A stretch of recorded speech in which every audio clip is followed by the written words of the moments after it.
And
therefore, as part of the African Renaissance, it must be to kill even this slave mentality from colonialism and all.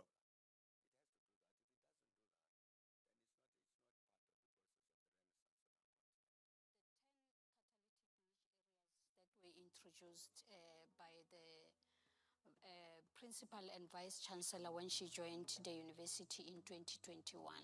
They provided her vision in addition to what we already had in the strategy.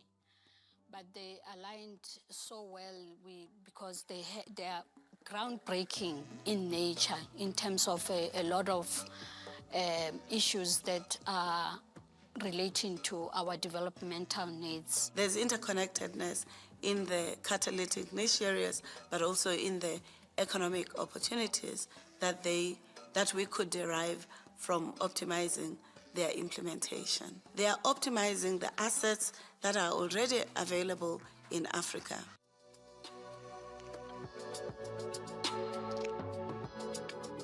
The third flagship project by the College of Agriculture and Environmental Sciences is our experimental farm. One of the real reasons that I came to UNISA as a next generation academic is because UNISA involves you in their decision making. They don't just make the decisions and then tell you what you need to do. You are actively involved every step of the way. And building the farm is one of the things that would help us to be able to train in food production and bring the technology that would allow you to actually produce faster, better, and good food. And we're not talking about the GMO food, we're talking about our original crops that we have, our original animals that we have, but we will then have to select them proper for the proper production. Academics all have their own areas of research, but with the distinguished professors and with the catalytic niche areas across the university, these are areas that we highlight for special consideration, and it's something I'm doing in my niche area as well, looking at tracer studies to see actually what does actually happen to students after they've graduated. So the tracer study would track the graduate into the world of work, or even into the world of unemployment or entrepreneurial, or these days the gig economy, to see what the impact of their qualification has on various aspects of their lives. And the feedback from those would help you to design or redesign your programs so that you can ensure a better fit between the qualification and the market need. Even though we have the quest to be part of the global village, that should not happen at the expense of us knowing who we are, what are our values, what are our cultures, because if we step out into the global village without an identity, we will be lost as a people. For us to progress, to become independent, to become prosperous, to become united, we're going to need a cadre of future leaders who are purpose-led, who believe in Africa, who believe in what Africans can do, and who contribute to what Africa can be.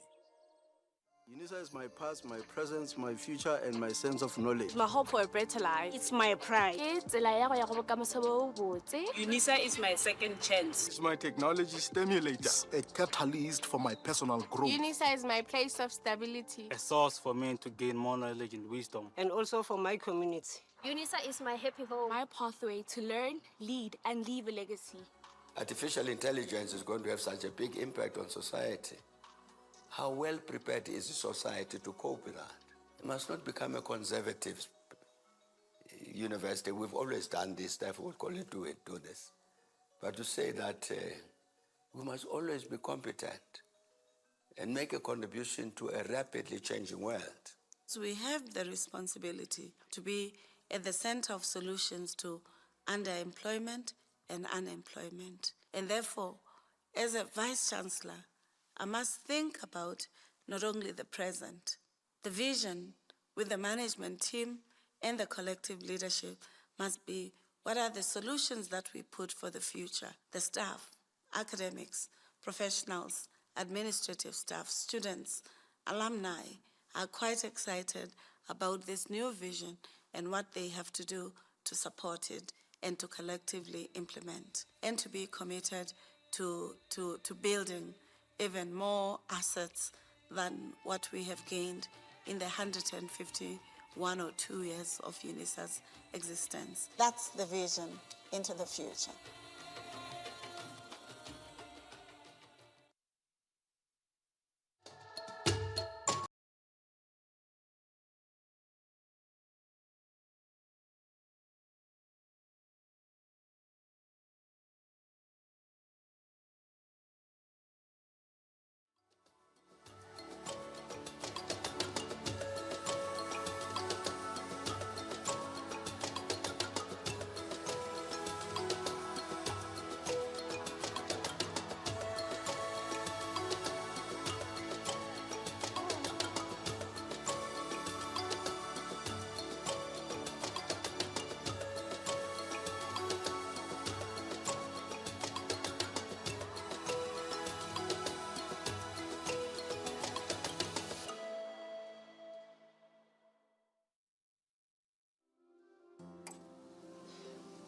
I am an African.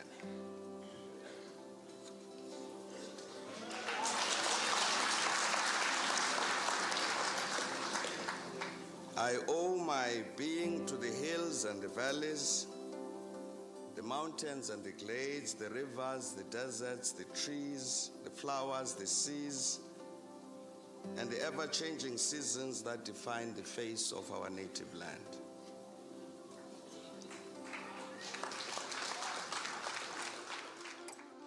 What he wanted was to train a new generation of Renaissance leaders who are going to transform the continent. The key focus of the foundation is to look at the Renaissance of Africa, to really begin to rethink about the kind of continent they want. So the importance of this foundation is about thinking and action that's rooted amongst people saying they want a developed continent, they want a renewed continent. So from that point, even this foundation, the founding person in all respect is Mrs. Mbeki. Everything was in her hands, and she was very much ahead of us. She was our dreamer. It is very important for Africa to build capable young African leaders for the future, to take forward the African Renaissance, because the entire concept is around African.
I know it's cold and gloomy in Cape Town.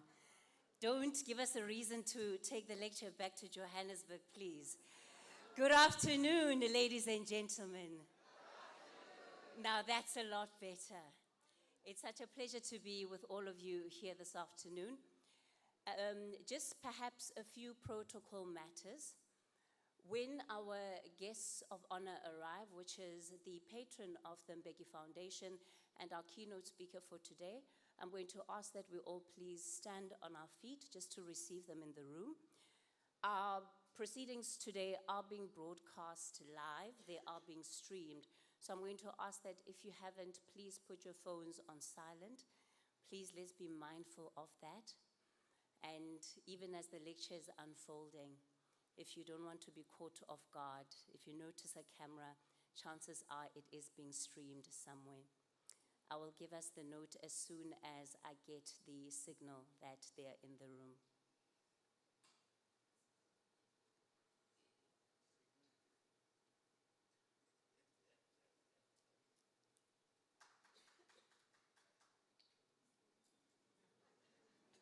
A little premature, but all welcome nonetheless. Getting us warmed up and off to a good start.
All right, I'm going to ask that we all please stand on our feet and receive our guests of honor.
Of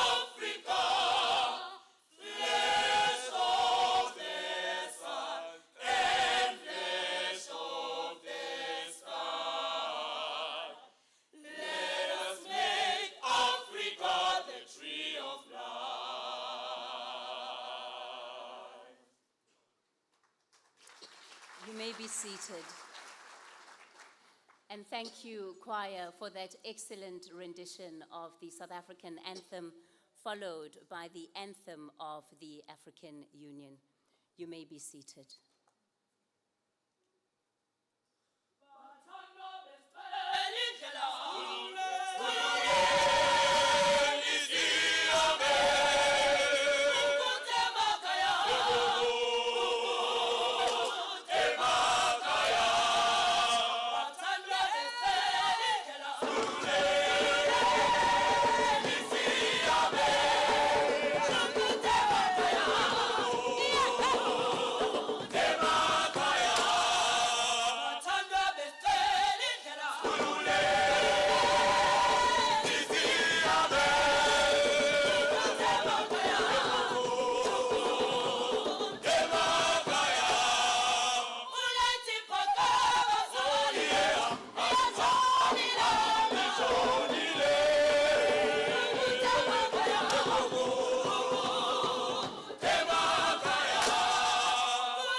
Please, a final round of applause, please.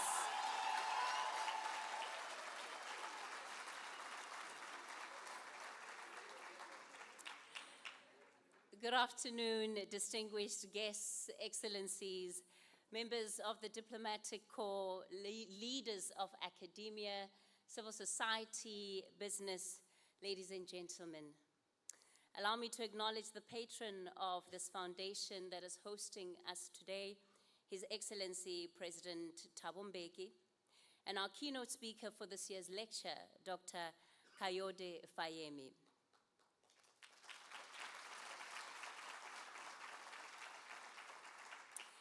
Welcome to the 16th Thabo Mbeki Foundation Africa Day lecture here at Century City Conference Center.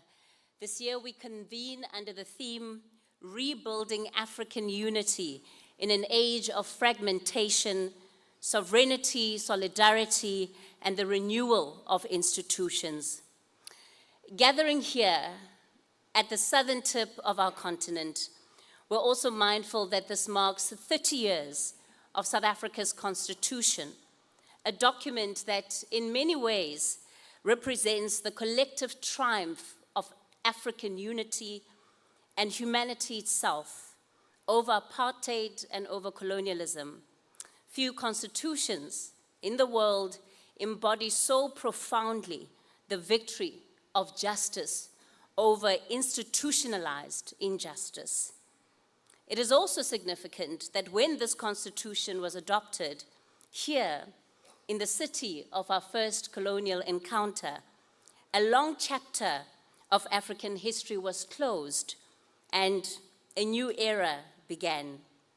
That era would bring with it and find expression in initiatives such as the New Partnership for Africa's Development, NEPAD, which this year marks 25 years since its adoption by the African Union. And it was on that occasion of South Africa's Constitution President Mbeki, if you allow me to quote you, that I have seen what happens when one person has superiority of force over another, when the stronger appropriate to themselves the prerogative even to annul the injunction that God created all men and women in his image. And perhaps at no other time in recent history have these words felt more urgent than what they do now.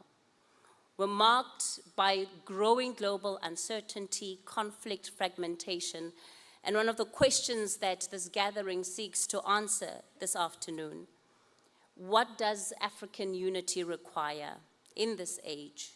And what must we rebuild, renew, and reimagine to secure Africa's future? My name is Kathy Mutlatlana. It is a pleasure to be standing in front of you today. I have the honor of moderating and managing our program for this afternoon. Ladies and gentlemen, today is also a good day, and how you respond to my next statement will tell a lot about you. It's a good day because it has absolutely nothing to do with whether you support Orlando Pirates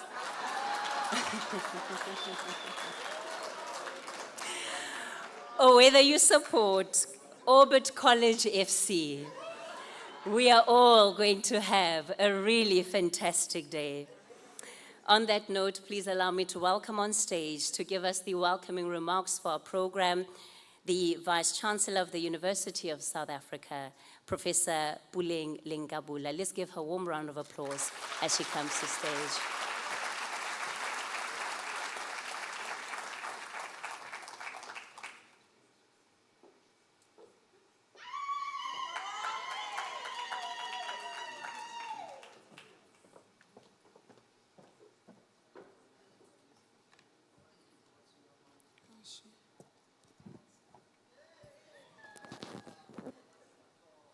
Program Director Kathy Mutlatlana, thank you very much for inviting me.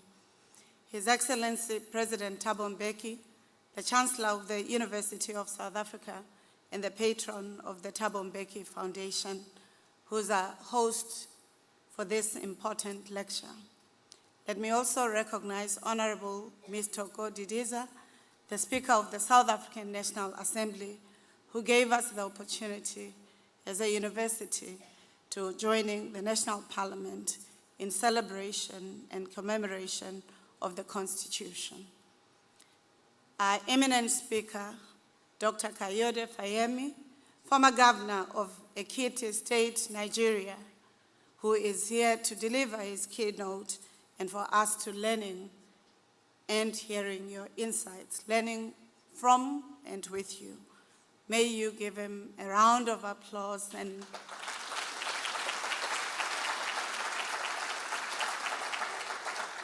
I think I should hear a great South African welcome with Mkholokwane. Thank you very much. Let me also recognize His Excellency Malika Haddadi, Deputy Chairperson of the African Union Commission, participating, the Chairperson of the Thabo Mbeki Foundation, Dr. Geraldine Fraser-Moleketi, who was also the Chancellor of Nelson Mandela University. We are truly appreciative of you and the trustees of the foundation for the work that we do together. Let me recognize Professor Funmi Olonisakin, the Vice President of King's College in London and a friend of the University of South Africa. We are honored by your presence.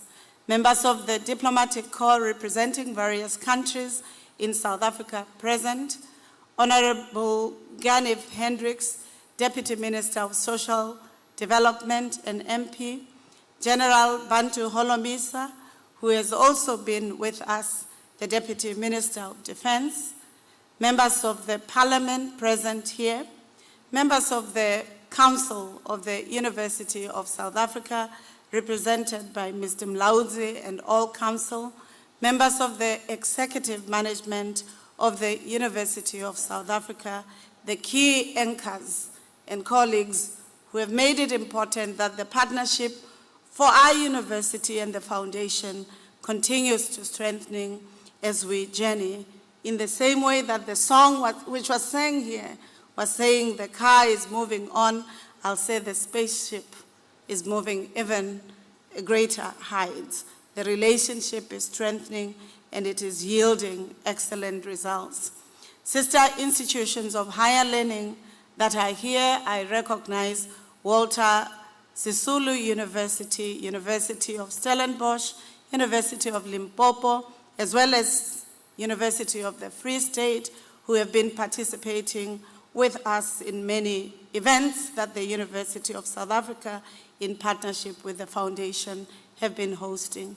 Members of the legal fraternity present, Students Representative Council of the University of South Africa, and especially from this region of Western Cape, can I request that the students, I hear from you that you're here to listen to the wisdom. Can I hear the round of applause from yourselves about the lecture? The students. And therefore, to really express my gratitude to the creatives, the entertainers, the people who do not use ideas only, but also music as an important idea that our heads and our hearts understand what it means to being African. Isibanise Africa did that with eloquence and elegance. A round of applause for them. Thank you. Now that I've done the table of precedence as required, and understanding that our patron is a master diplomat, I would not have, if I've left you, I want to apologize, but I would like you to understand that I followed the diplomatic process as was requested. I want to start now by really extending our appreciation as the University of South Africa for this important lecture. 17 years ago, in the Senate Hall of the University of South Africa, President Mbeki, after leaving government, said, I want to learn with, teach, and share my experiences, my lessons in the journey that I've traversed as an anti-apartheid activist, as a leader, and as a leader of government. That was on the 2nd of August, 17 years ago. And on that, he asked, what is the investment that is being required to being made, not just in the ideation, not just intellectually, but how do we look at investment systems that will aid and enable the transformation of South Africa, the continent, and the global arena? I can say without any hesitation, because I was in that meeting in Senate Hall, we were only 29 in that meeting. Dr. Tong, who was hosting that first meeting, recalls poignantly that we had to wait an hour and a half before others could join us. And the students learned that President Mbeki was in the hall. And the students flooded and said, President, we love you. We would like to hear your inputs.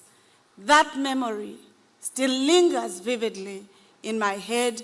And President Mbeki, we're very grateful that 17 or 18 years later, the journey still continues, and UNISA is appreciative.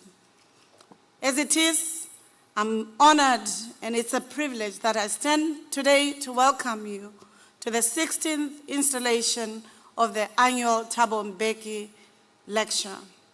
As usual, we are a delighted partner that works with the Thabo Mbeki Foundation to providing a global platform of engaged scholarship and activism for our society, for the continent, but also for those in solidarity with the continent, to engaging on critical issues of the day that are necessary for attending and contradicting death-dealing systems. Program Director, as the University of South Africa, we pride ourselves on the partnerships and initiatives We know what it means to millions of Africans who look up to the Pan-African institutions to facilitating dialogues, engagements, critical discussions, to reimagining the future, but at the same time, to addressing the contradictions of our times, the questions that those on the underside of economic history, of political history, of participation, those who are the least amongst us, to understand and ask the questions with us, what must be done about the conditions of our country, of our continent, and the world? What must be done about the wars and the violence that derail and decimate humanity? What must be done by knowledge systems that are not enacted into practical solutions that advance society? And how do universities, such as the University of South Africa, become partners with society and not just become separate ivory towers that museumize the knowledge that must be shared with society? Our theme suggests that we live in a world that is changing, that is often creating multiple challenges, where tensions are heightened, but also where global powers work as hegemons instead of in partnership with others. Our institutional systems are decimated. Those that are meant to serve society are not as strong as when they are formed. Yesterday, President Mbeki asked us the question, what was the Nugent report talking about? Why are we quiet when institutions that must support democracy are hollowed and we keep quiet? What do we do as institutions of learning and those who are the professorate when such institutions are not allowed to thrive? And how do we ensure that we become the conscience of society in the same way as the many intellectuals such as Achima Feje, Samia Amin, Amina Mama, and others would remind us? In a recent article published by Project Syndicate, Kolisa Ngwadla and Paul Thompson have this to say about the current international situation and the implications it might have for us. Empires do not yield power gracefully. At the height of the Roman Empire, legionaries carried the gladius, a short, precise instrument of dominance. But as the empire declined, soldiers eventually switched to the longer spatha, a choice that implied a loss of confidence vis-à-vis rivals and new challengers. The analogy is instructive now that the American hegemony is giving way to a multipolar world, and the rules-based trading order will be turbulent. The weapons are already getting longer, and Africa must decide how it will respond. Ladies and gentlemen, I'm persuaded that, in part, this code describes the kind of moment that we find ourselves in globally and the implications that it may have for the rest of us, the continent, as well as the global south. However, there's a reason why we are here and why we must continue to hope and to pursue change as progressive peoples of the global south and the global north. Writing about the interconnectedness of the past, the present, and the future, in 1978, the historical injustice, President Mbeki reminded us of the following. Modern political science recognizes the fact that social systems are founded on definite historical origins. If the saying, out of nothing comes nothing, is true, then it must follow that the future is formed and derives its first impulse in the womb of the present. These are the words that he said to remind us of this interconnectedness.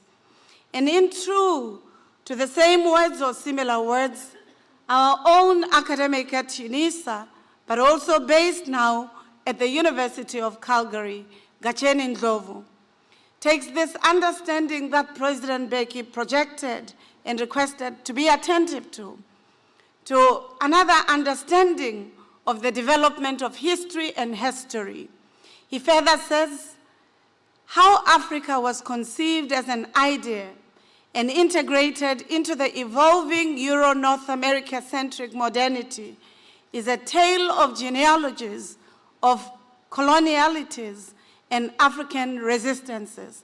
Let's not forget the resistance. The 8 epochs, running from the 15th century to the 18th century, dominated by the slave trade and mercantilism, the post-1648 Westphalian order that inaugurated the exclusion of Africa from sovereignty, the 1884-85 Berlin Consensus, the scramble for the conquest of Africa, which was concretized by the dismemberment and fragmentation of Africa, the colonial governmentality that was characterized by production of African colonial subjectivity, and the post-1945 United Nations decolonization normative order that amounted to accommodation of Africa to the lowest echelons of modern world system. The Cold War coloniality that polarized Africa ideologically and reduced it to a theater of proxy hot wars. The post-Cold War triumphalism of the neoliberal order that Francis Fukuyama articulated as the end of history and the last man, and the post-9/11 or 9/11 anti-terrorist order that produced a new securitization order and the current coloniality of markets and the new scramble of Africa. This is the context that we should understand as an important arena for us when we reflect today about Africa, and Africa Day must be beckoning on us as citizens of this country and the continent. Program Director, I, however, have all the belief and hope that we as Africans know what is to be done as the geopolitical contestation heightens further. We know what to do to engage with rapidly changing world order. We know how to reform multilateralism, how to advance sovereignty, humanity, and how to reposition Africa as a serious player and a voice in a multipolar world that is coming. And in this regard, I wonder if it is a world fragmenting or resetting. And I prefer to see this in the eyes of my mentor, a professor that I greatly respect, Professor Adebayo Olokoshi, who reminds us that African countries have long been discontented with the existing multilateral systems. And of course, given her natural endowment, it is well placed to be a joint rule maker and should aim to help shape the rules of the future world order. But he says we will do this if the elites are not complicit with the dominating and the eruptions of domination that the hegemons would like to continue. On behalf of the University of South Africa, the University of the Land, the university committed to shaping futures, we welcome you to this 16th iteration of the Thabo Mbeki Africa Day Lecture. We hope the deliberation will enthuse you as an individual to activating your agency to being a partner to a university and a foundation that are committed to working together for the betterment of our society. And we call on you in June. Registration will be open. UNISA has been an improving university, and we can say without hesitation, as the President encourages us that education is a resource that changes the plight of society, that you take advantage of one of the improving universities in our country, top 5 university, register, or you lose being a president. President Mandela, Mbeki, and many others are alumnus of the University of South Africa. Welcome.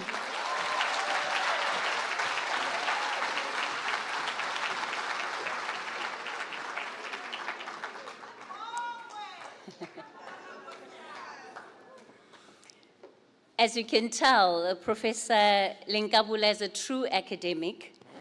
All she was missing is for her to start saying class is in session. Thank you, Professor Lenkabula. I'm going to invite the team to please give us the message from Malika Hadidi, the Deputy Chairperson of the African Union Commission.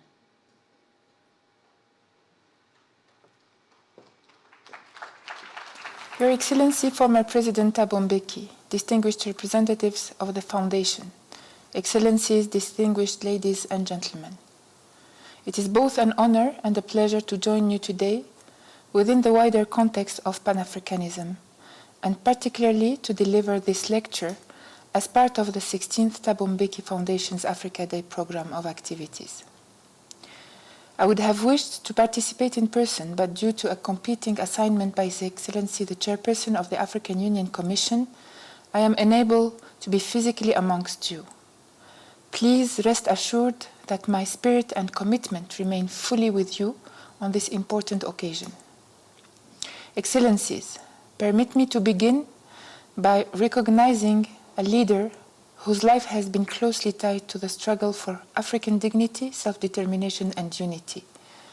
President Mbeki belongs to a generation that did not simply speak about African unity, but worked often at great personal and political cost to give it meaning. From the years of struggle against apartheid, to his role in shaping South Africa's democratic transition, and later his leadership in advancing the transformation of the Organization of African Unity into the African Union, he has remained consistent in his belief that Africa must define its own path. His articulation of the African Renaissance was not a slogan. It was a practical call for Africa to build capable institutions, invest in its people, and engage the world with confidence and coherence. That vision remains relevant, perhaps even more so today. The theme for this occasion, rebuilding African unity in an age of fragmentation, sovereignty, solidarity, and the renewal of institutions, aptly encapsulates this vision. I would like to pause here as a daughter of Africa, as a Pan-Africanist, as a deputy chairperson of an institution he contributed in transforming, to appreciate and thank President Mbeki for his commitment to our mother continent. Excellencies, Africa today is home to over 1.5 billion people, and by 2050, 1 in every 4 people in the world will be African. This is not simply a demographic projection. It is a governance challenge. African unity has been touted since the early days of our independence, but remains largely unrealized in many ways. That is why it must be understood not in abstract terms, but as a working system based on collective action. For instance, in the Sahel, insecurity has disrupted key trade corridors and affected agricultural production. Across the continent, these pressures affect how goods move, how markets function, and how states respond. We must unite in delivering common responses to these and other challenges confronting our continental organization and our continent. Especially so in the current geopolitical situation, which increasingly demands self-reliance on our part if we are to remain relevant and thrive. Distinguished ladies and gentlemen, let me touch on sovereignty. While at its core, this deals with sovereign equality of states and associated concepts of non-interference, etc., in today's context, sovereignty must be judged by effectiveness in several ways. Let me start by our continental institution, the African Union, that seeks to address sovereignty as a central dimension of its ongoing institutional reform. It borders on our ability to strategically voice and be united as a global partner in multilateral fora, as well as on our ability to guide the Union to financial autonomy, sovereignty, and institutional effectiveness in compliance with decisions made by the African heads of states and governments in Johannesburg and Kigali in 2015 and 2017, respectively. Allow me to refer to our intra-African trade, for instance, that still accounts for only about 15% of Africa's total trade, compared to nearly 60% intra-European trade. This is not due to lack of demand, but rather because barriers we can address. Delays at borders, inconsistent standards, and weak infrastructure continue to limit movement. The African Continental Free Trade Area was designed to change this situation. Sovereignty, in this sense, is not weakened by cooperation. It is strengthened when systems work across borders. Excellencies, solidarity must also be practical. During the COVID-19 pandemic, African countries demonstrated solidarity through the African Vaccine Acquisition Trust and secured over 400 million doses of vaccines at a time when global supply was uncertain. That was solidarity in action. In peace and security, African-led operations in Somalia under successive AU missions and despite challenges have helped maintain pressure on insurgent groups and supported state institutions over many years. But we must acknowledge the gaps. In some crises, responses have been delayed. Solidarity must therefore be consistent and predictable. Ladies and gentlemen, our institutions remain central to this effort. The African Development Bank estimates that Africa faces an infrastructure financing gap of between 68 billion and 108 billion US dollars annually. High transport costs remain one of the biggest constraints on trade. In some cases, it costs more to move goods within Africa than to ship them outside the continent. This is where institutions must deliver. In the digital space, we see what is possible when systems work. Mobile money platforms, first developed at scale in Kenya now, process transactions equivalent to a significant share of GDP in some countries. These are practical examples of institutional effectiveness. Excellencies, Africa's youth will determine whether progress is sustained. Over 60% of Africans are under the age of 25 years. This is a major advantage, but only if it is matched with opportunity. Across cities such as Lagos, Nairobi, Algiers, Johannesburg, or Kigali, young people are building businesses in technology, logistics, and services. Yet, many still face barriers to employment and access to capital. This gap must be addressed directly. It requires investment in skills, support for entrepreneurship, and policies that create clear pathways into the labor market. Rebuilding unity in an age of fragmentation is not about broad declarations.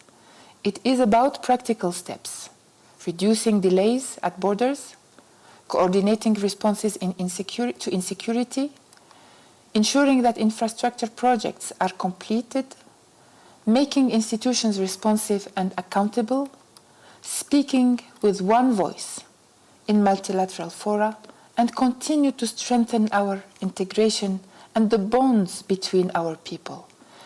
These are not theoretical goals, they are measurable actions.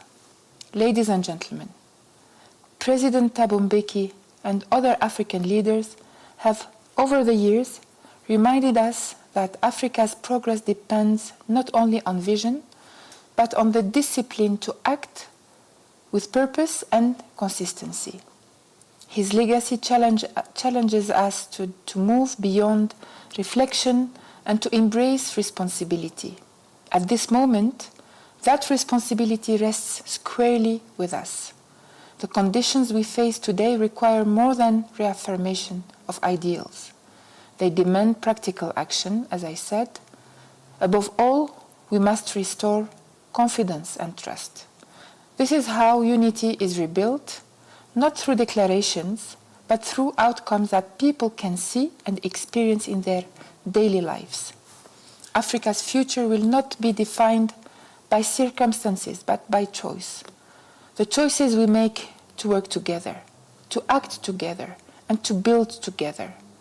And if we remain guided by that conviction, then we can be confident that the vision of an integrated, resilient, and self-assured Africa will not only endure, but will also be realized within our time. Let us keep high the banner of African unity, Pan-Africanism, solidarity, renewal, and prosperity for the ultimate benefit of our people. I thank you for your kind attention.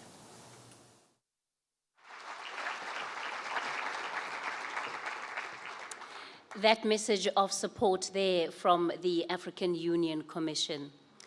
Well, we're getting into the heart of the matter, ladies and gentlemen, and allow me then to welcome our next speaker, who is the chairperson of the Thabo Mbeki Foundation. She's going to do an introduction of the topic and also introduce our guest lecturer. Please, let's give a round of applause for Dr. Geraldine Fraser-Moleketi.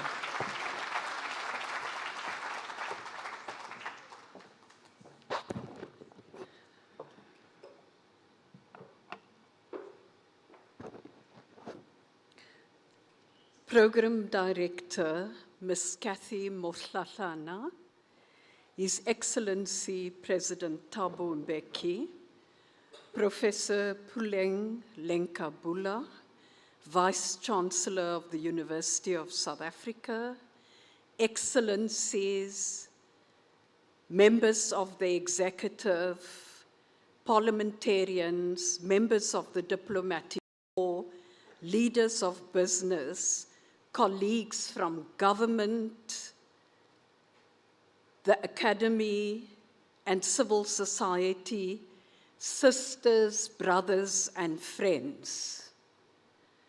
We do not gather this evening merely to observe a date on the calendar, but to engage in a profound act of continental reflection and foresight.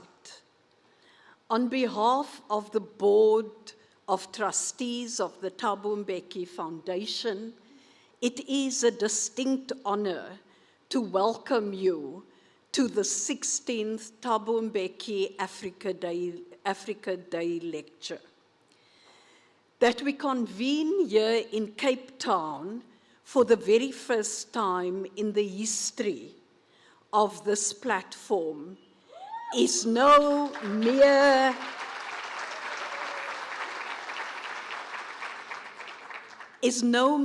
accident of geography.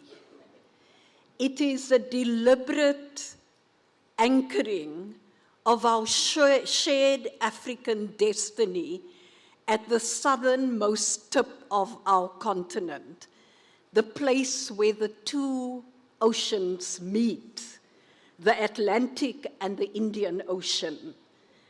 And we are here today. Since 2023, the Foundation has rotated this lecture across the continent as a living, practical expression of Pan-Africanism. Bringing the dialogue to Cape Town this year represents that same instinct turned inwards, and as you were reminded earlier, it also coincides with the 30th year of our Constitution.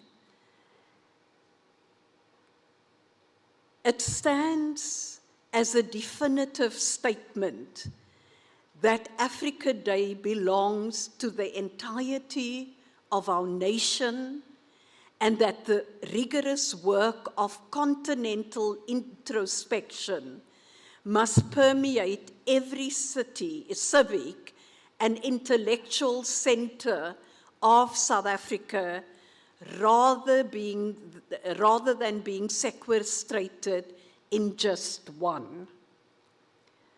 This evening sits at the apex of a deliberately constructed week of inquiry. On Thursday, the Foundation, alongside Auda Nepad and UNISA, convened a high-level business breakfast reflecting on 25 years of NEPAD. We asked what regional integration, African ownership, and continental delivery truly demand in practical terms today.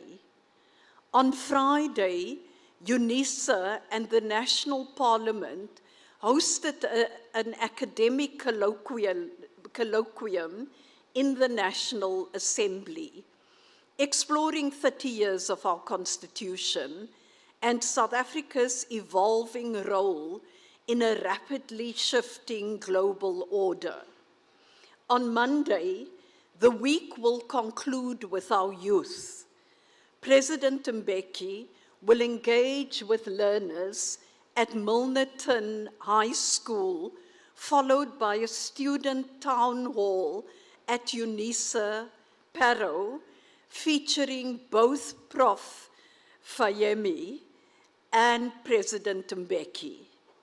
Taken together, these engagements trace the imperative of unity across our economy, our constitution, our lecture halls, our schools, and the imagination of the next generation. This evening's lecture is the crucible where these vital threads are drawn into a single, cohesive argument. The theme we have set ourselves is deliberately demanding rebuilding African unity in an age of fragmentation, sovereignty, solidarity, and the renewal of institutions. Constitutional democracy remains the paramount instrument for directing the life of a nation. It is the vessel of our most cherished values and the reflection of our national interest. Yet constitutions must speak directly to the lived realities of our people. Failing this, they lose legitimacy and are inevitably ignored. This truth applies across our continent. Wielded wisely, democratic frameworks maintain our moral compass amidst the dangerous currents of global politics. But when ignored or cynically abused, democracy transmogrify into very authoritarian, oppressive systems that exploiters of Africa favor. Weak states, led by rudderless leaders, ripe for deep penetration and extraction. This theme is difficult because it forces us to confront a hard truth. The deepest fragmentation crisis on our continent is not born of our borders, languages, religions, or political traditions. Africa has always contained multiplicity. Our unity has never demanded sameness. The structural crisis we face today is the collapse of institutional legitimacy. It's the slow, corrosive erosion of our citizens' belief that public power is lawful, fair, competent, and accountable.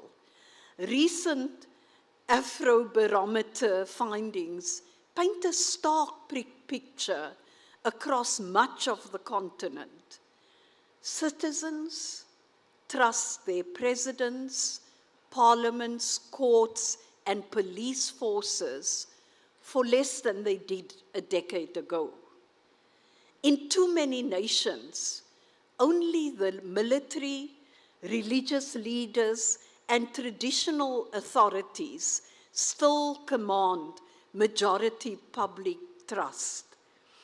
This is the quantifiable data of a democratic order under severe strain. A coup does not truly begin when soldiers take over national television. It begins years earlier, in the quiet moments when citizens conclude that civilian institutions have become too remote, too corrupt, or too self-serving to warrant their defense. Professor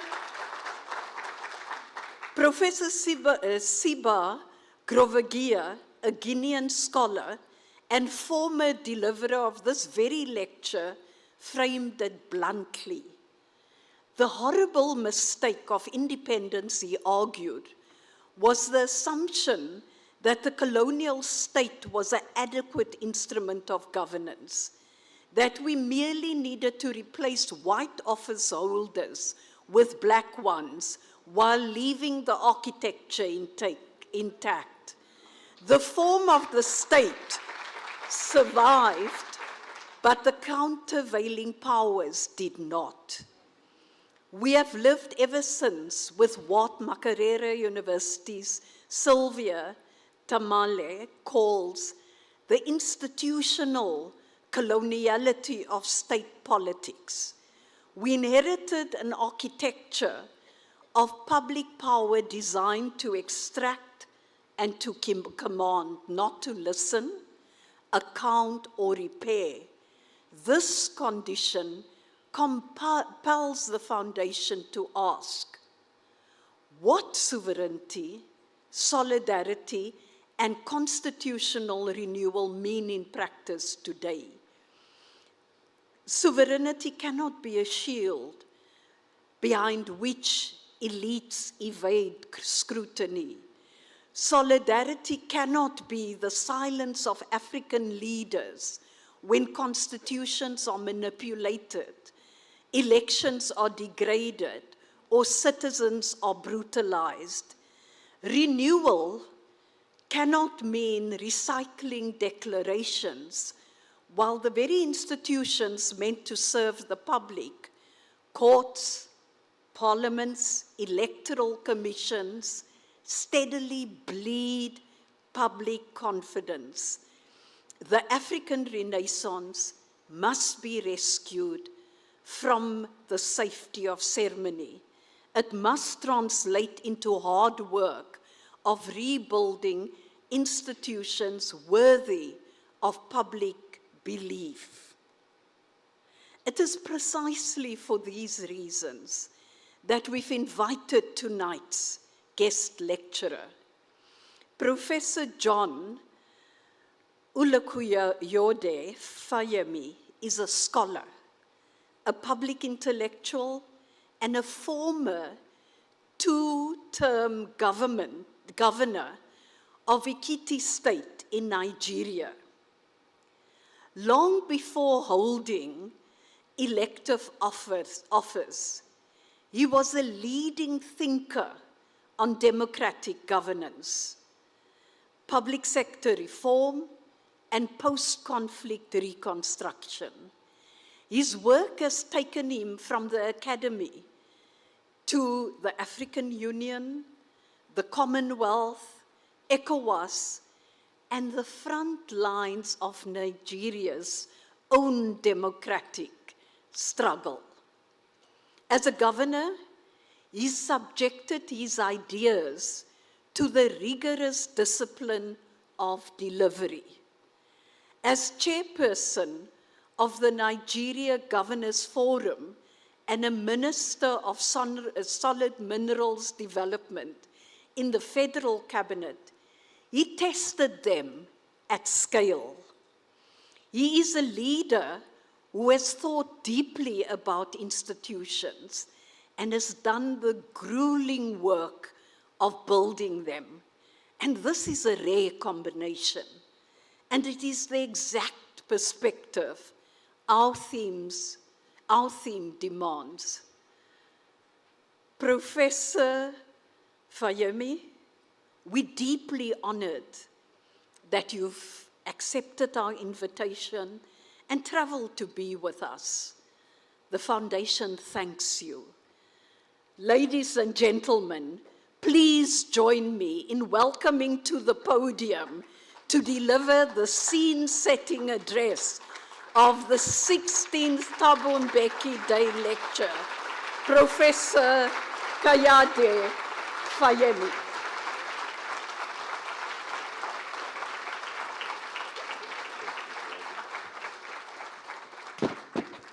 Thank you. Thank you. Please be seated. Thank you. Thank you, Madam Chairperson of the Thabo Mbeki Foundation, for your very generous remarks.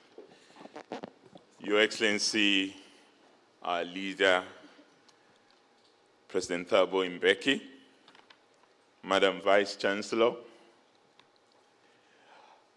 who has already beautifully established the order of precedence, and I wouldn't like to bore you by repeating what she's done so well, but just to concur and agree with our protocol list. It is both a profound honor and a personal privilege and pleasure to join you today at the invitation of the Thabo Mbeki Foundation and the University of South Africa to deliver the 16th Africa Day lecture holding in Cape Town, South Africa. Permit me first to express immense gratitude to President Thabo Mbeki, one of Africa's most inspirational statesmen and leaders, whose lifelong commitment to the African cause continues to shape our continental imagination. President Mbeki belongs to that generation of African leaders who understand that the liberation of Africa was never simply about the transfer of political power from colonial administrators to African elites, but about restoring the dignity of African peoples, reclaiming Africa's voice in the world, and building institutions capable of transforming independence into genuine freedom and structural transformation. For many of us across the continent, President Mbeki's articulation of the imperative of the African Renaissance is not merely an empty political slogan. It is a call for concerted efforts to be made to achieve a long overdue continental rebirth. The call has challenged Africans to think historically, act collectively, and build with confidence. Like many, I had the call, and therefore stand before you as a partisan of a generation shaped by the ideals of Pan-African solidarity, democratic struggle, and institutional renewal about which the President has consistently spoken. And perhaps there could be no better place to have this conversation today than here in South Africa, a nation whose long and determined journey of liberation inspired millions across the continent and the world, and whose democratic trajectory are deeply intertwined with Africa's broader search for a stable democratic development. And that Africa is now at a historical crossroads. Excellencies, across our continent, one senses simultaneously the weight of history and the urgency of the future. we're living through a moment of profound transition in the world and within Africa itself. A moment in which the assumptions that shaped the post-colonial African state, internally and externally, are being challenged by new political, economic, and social realities as the post-1945 global order, built under the banner of Pax Americana, wanes and a new world order is rearing its head. Our continent today embodies extraordinary paradoxes. Never at any point in time has Africa possessed such immense demographic strength, and all our previous speakers referred to this, entrepreneurial energy, cultural influence, and strategic global relevance. African music and movies shape global culture. African technology entrepreneurs are redefining innovation. African youth are among the most politically conscious generations in our history. The world is increasingly recognizing that the future of labor, energy transition, strategic minerals, and even global markets will be deeply connected to Africa.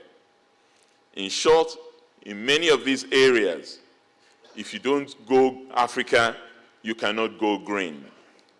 Yet at the same time, many African societies are grappling with profound uncertainty, massive, unprecedented insecurity and criminality at different levels, persistent and even growing poverty and socioeconomic inequality, collapsing public trust in institutions, weakening democratic governance, and growing authoritarianism, evidenced by military interventions, insecurity, and instability in different forms threaten social cohesion. While across many of our societies, citizens increasingly question whether independence has translated into dignity, opportunity, and justice. This is the paradox of contemporary Africa. Allegedly politically independent, yet often economically constrained. Globally relevant, yet internally fragmented. Resource-rich, yet bedeviled with poor leadership and institutionally vulnerable. It is therefore no coincidence that the theme of this lecture, advancing African unity, sovereignty, solidarity, and the renewal of institutions, speaks directly to the defining questions of our time. Without sovereignty, African countries remain vulnerable to external manipulation and dependency.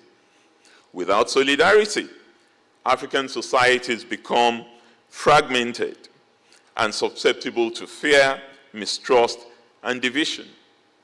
Without strong institutions and underlying visionary leadership, neither sovereignty nor solidarity can be sustained over time.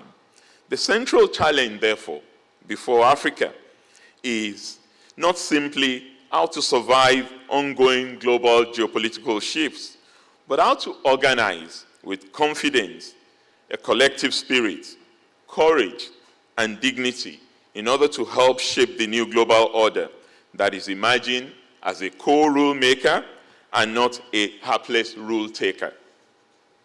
But what does sovereignty mean in the 21st century? For much of the 20th century, African sovereignty was understood primarily in political and territorial terms. Sovereignty meant the end of colonial rule. It meant the lowering of foreign flags and the emergence of independent African governments. That struggle was historic and necessary. Men and women across this continent sacrificed enormously to secure the rights of Africans to govern themselves. But the world has changed profoundly since the era of political independence. Today, sovereignty can no longer be understood narrowly. In the 21st century, sovereignty is measured not merely by political symbols, but by state capacity. True sovereignty is the ability of nations to make independent developmental and governance choices. It is the ability to determine economic and political priorities without external coercion. It is the capacity to feed one's population, secure one's borders, manage one's natural resources responsibly, educate one's citizens, industrialize strategically, and negotiate internationally from a position of confidence.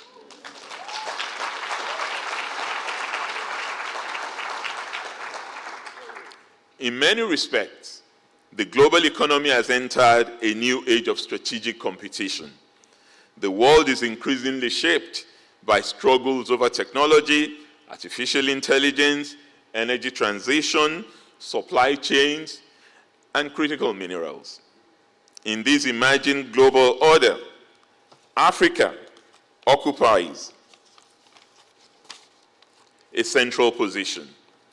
Our continent possesses vast reserves of the mineral essential for the global green transition, from cobalt in the Democratic Republic of Congo to lithium in Zimbabwe, from platinum in South Africa to rare earth minerals across various parts of our continent.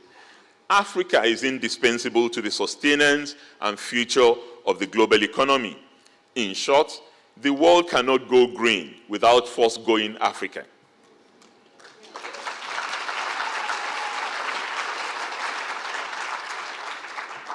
Yet,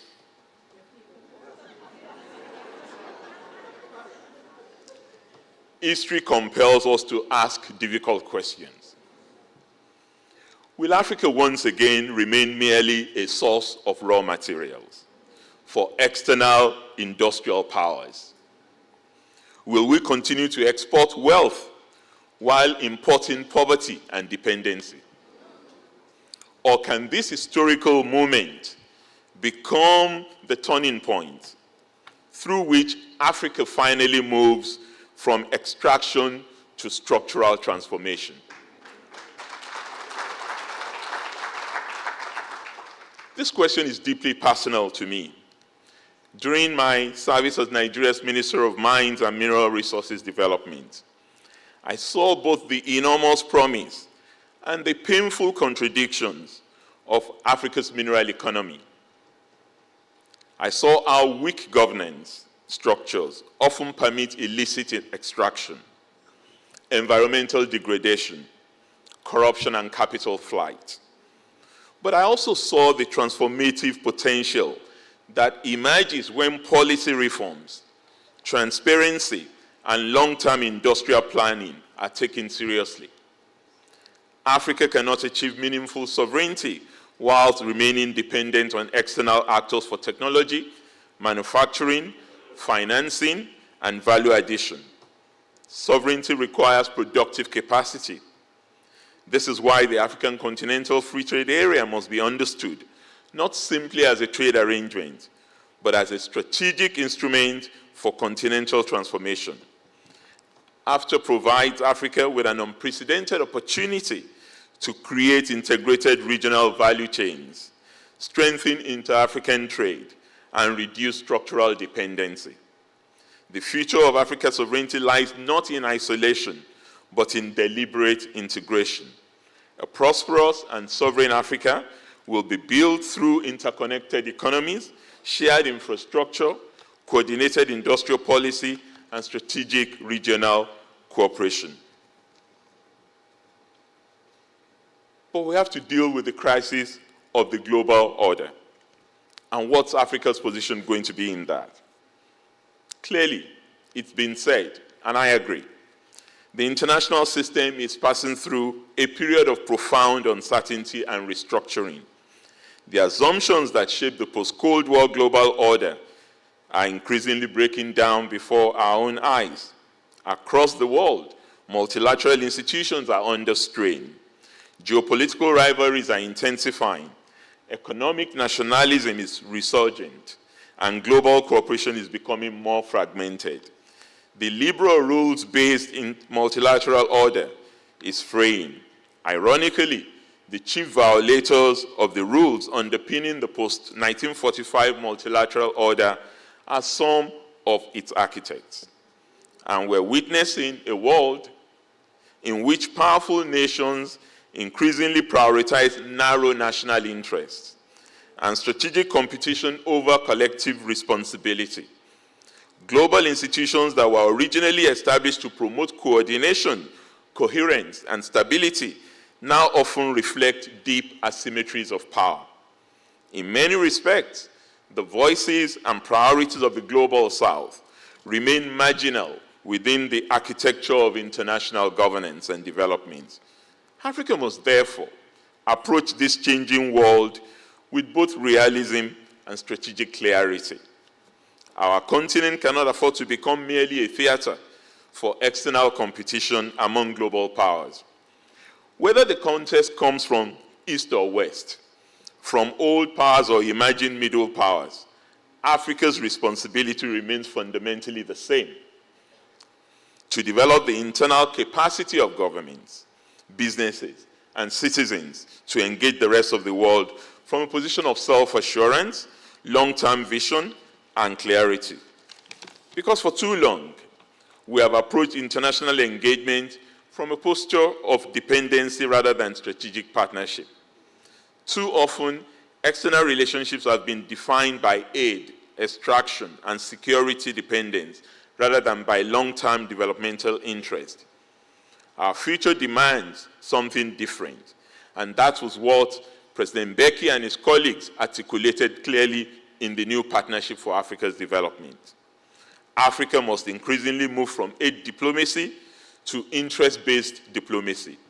We must engage globally, not merely as recipients of external assistance, but as strategic actors of shaping outcomes.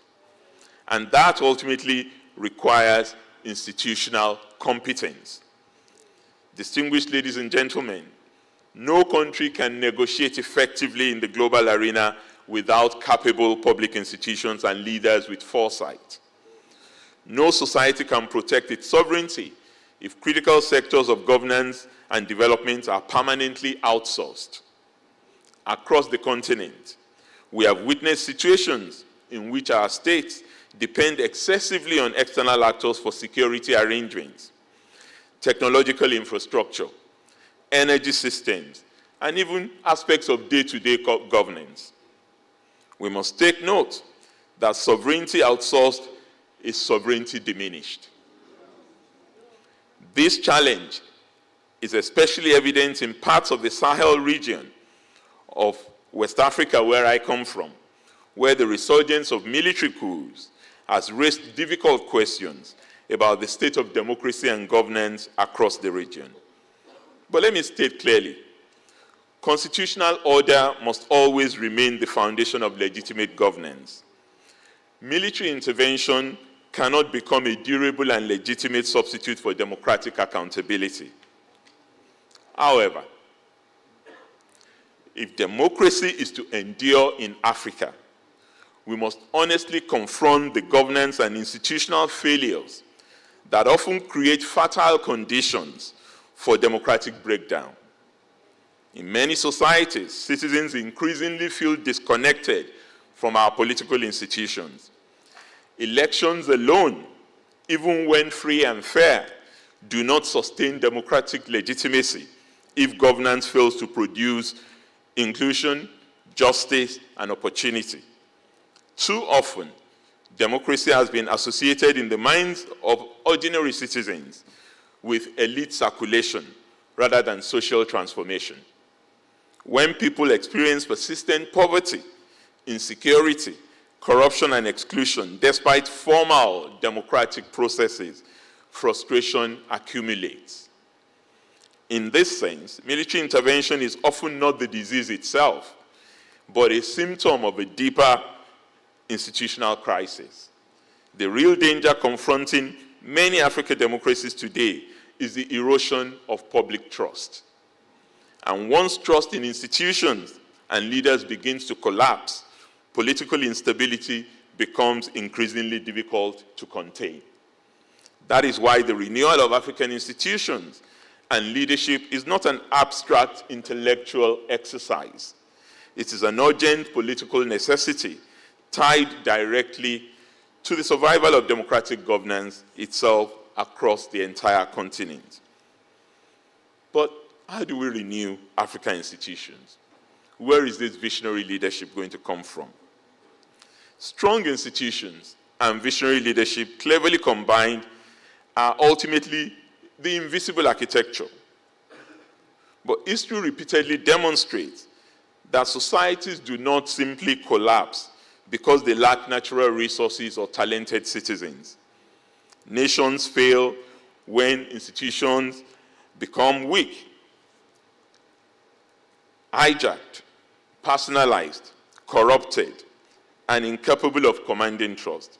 Our continent is not lacking in intelligence, creativity, or human potential. Africa is overflowing with an abundance of talented young people, innovative entrepreneurs, accomplished professionals, technocrats, and resilient communities. But no nation can build prosperity on improvisation, no matter how talented the population is. Development requires leadership vision and institutional continuity. It requires systems that function predictably, regardless of who occupies political office. This is one of the most important lessons of history, which Africa must now embrace with greater seriousness. The future of the continent will not be secured merely through speeches or charismatic personalities. It will be secured through the patient and disciplined construction by visionaries of capable institutions that are able to stand the test of time. But we also require strong universities, research institutions, policy centers, capable of generating African solutions to African challenges. We require transparent public finance systems that reduce corruption and improve service delivery. We require effective local governance structures that bring democratic accountability closer to the ordinary citizens. Above all, we require institutions capable of earning and sustaining public trust. Trust is the currency of legitimacy. This is why visionary leadership matters profoundly. And by this type of leadership, I do not refer merely to political office holders. I refer to leadership understood as ethical stewardship, leadership grounded in restraint, responsibility, and institutional vision. It is leadership that is savvy and forward-looking. Africa needs leaders who understand that power is temporary, but institutions are enduring. We need leaders prepared to build systems that outlive their own tenure in office. We need leaders capable of resisting the temptation to personalize the state or weaken institutions for short-term political gain and personal gratification. Africa needs leaders who place the national interest above personal interest.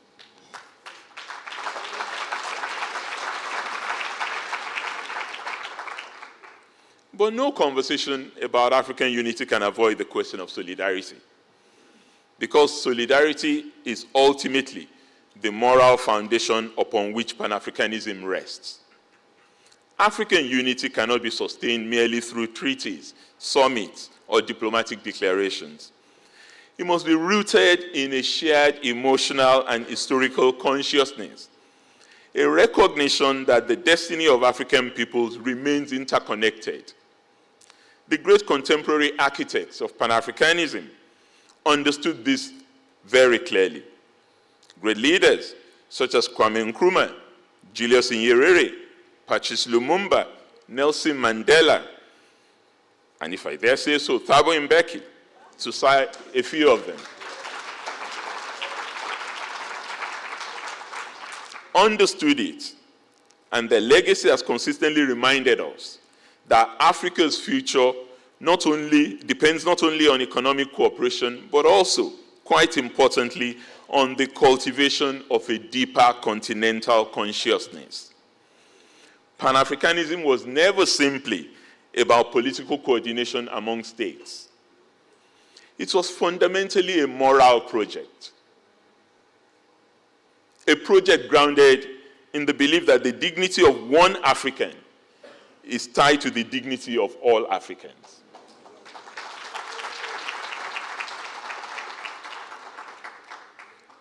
And that is why we must confront honestly and courageously the troubling rise of Afrophobia and xenophobia.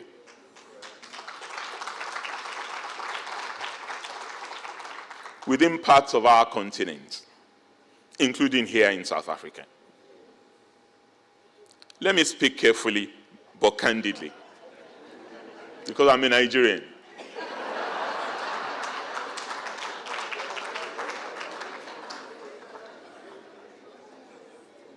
Let me speak carefully but candidly.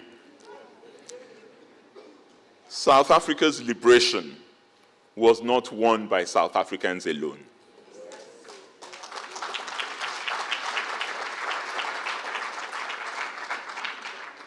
Thankfully, President Mbeki recently reminded us of that solemn truth. The anti-apartheid struggle became a continental responsibility. Across Africa, nations and citizens made sacrifices in support of South Africa's freedom. African countries offered sanctuary to exiles and liberation movements. As a young university student in Nigeria in the early 1980s, I and several of my colleagues gained our Pan-African consciousness working at the ANC and SWAPO offices in Kefi, Lagos. Under the tutelage of President Mbeki, then our chief representative of the ANC, and later Comrades Mark Shope and Comrade Victor Matlow, successive chief representatives, and also Comrade Kampala and Herman Ichete, chief representatives of SWAPO in Nigeria at the time. African workers and taxpayers contributed resources to support the liberation effort. African intellectuals mobilized international solidarity. African leaders paid diplomatic and economic cost in confronting apartheid. Nigeria, among many others, stood firmly in support of South Africa's liberation. But this was not charity. It was solidarity. It was an understanding that oppression anywhere in Africa threatened dignity everywhere in Africa.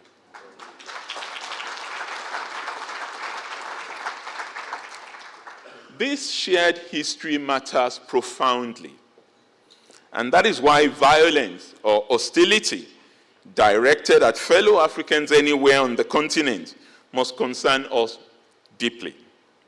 Afrophobia is not merely a law enforcement issue or a question of migration policy. It represents a crisis of continental consciousness that negates the continental renaissance that we all seek. But at the same time, we must approach this issue with maturity and honesty. Xenophobia does not emerge in a social vacuum. It is often fueled by economic inequality, unemployment, weak governance, poor service delivery, political manipulation, and institutional distrust. I do not minimize the genuine hardship that produce such desperate reasonings. Youth unemployment is not a statistic. It is a daily humiliation. And when institutions fail to provide relief, communities will sometimes violently seek to define the boundary of who belongs to where. Ghanaians did it in 1969 when the Busia government sent Nigerians packing. Nigeria retaliated in 1979 and 1981 when the Shagari government sent Ghanaians back home in the Ghana Must Go episode. In societies where citizens feel economically insecure, frustration can easily be redirected towards the most vulnerable groups. But that understanding is not exoneration.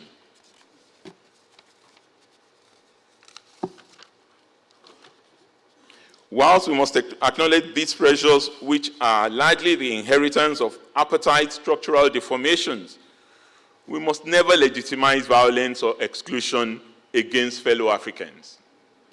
If Africans cannot coexist peacefully with one another, then the dream of continental integration will remain fundamentally weakened. The African Continental Free Trade Area cannot flourish in an atmosphere of mutual suspicion. Regional integration cannot deepen where fear and hostility dominate public life. Africa, therefore, requires a renewed ethos of continental citizenship that emphasizes that sovereignty is not in conflict with solidarity.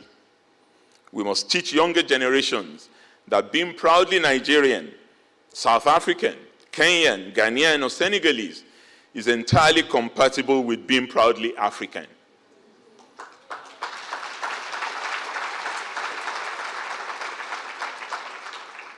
Identity must not become exclusion. Indeed, Africa's strength has always resided in its diversity: linguistic, cultural, religious, geographic, and historical. Our challenge is not to erase these differences, but to build solidarity across them. And perhaps that is the meaning of African unity in our time. Unity, not uniformity, but shared purpose. The future of Africa will be shaped more by the aspirations, energies, and opportunities available to the younger generation. And that is why I'm glad that this year's series of events places a lot of premium on engagement with younger people. By the middle of this century, Africa will possess the youngest population in the world. By 2050, 1 in every 4 human beings on Earth will be African. This demographic transformation represents one of the most consequential developments in global history. If properly educated, empowered, and productively engaged, African youth could become the engine of an unprecedented continental transformation. Our young people possess immense creativity, technological adaptability, and entrepreneurial dynamism.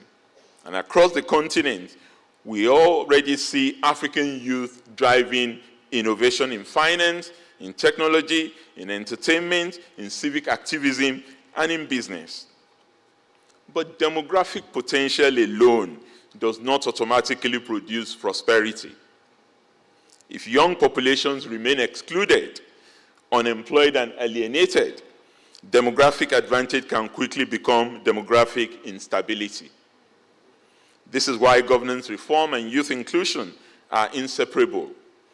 Young Africans today are demanding far more than ritualistic democracy or ceremonial politics. They're demanding accountable governance, economic opportunity, dignity, transparency, and institutions that function fairly. Across the continent, we're witnessing the emergence of a new African civic consciousness shaped by digital technology, social media, and growing political awareness. From the NSAS movement in Nigeria to youth mobilizations in Kenya and here in South Africa and other countries, young Africans are increasingly asserting themselves as political actors rather than passive observers. This development should not be feared. Rather, it should be welcomed and understood as evidence of democratic maturation. Governments that respond to legitimate civic demands with repression rather than reform risk deepening distrust between states and citizens. The future of African democracy will depend significantly on whether our institutions can adapt to the aspirations of this new generation. Young people must feel that democracy works for them, that it can improve their lives, materially and socially.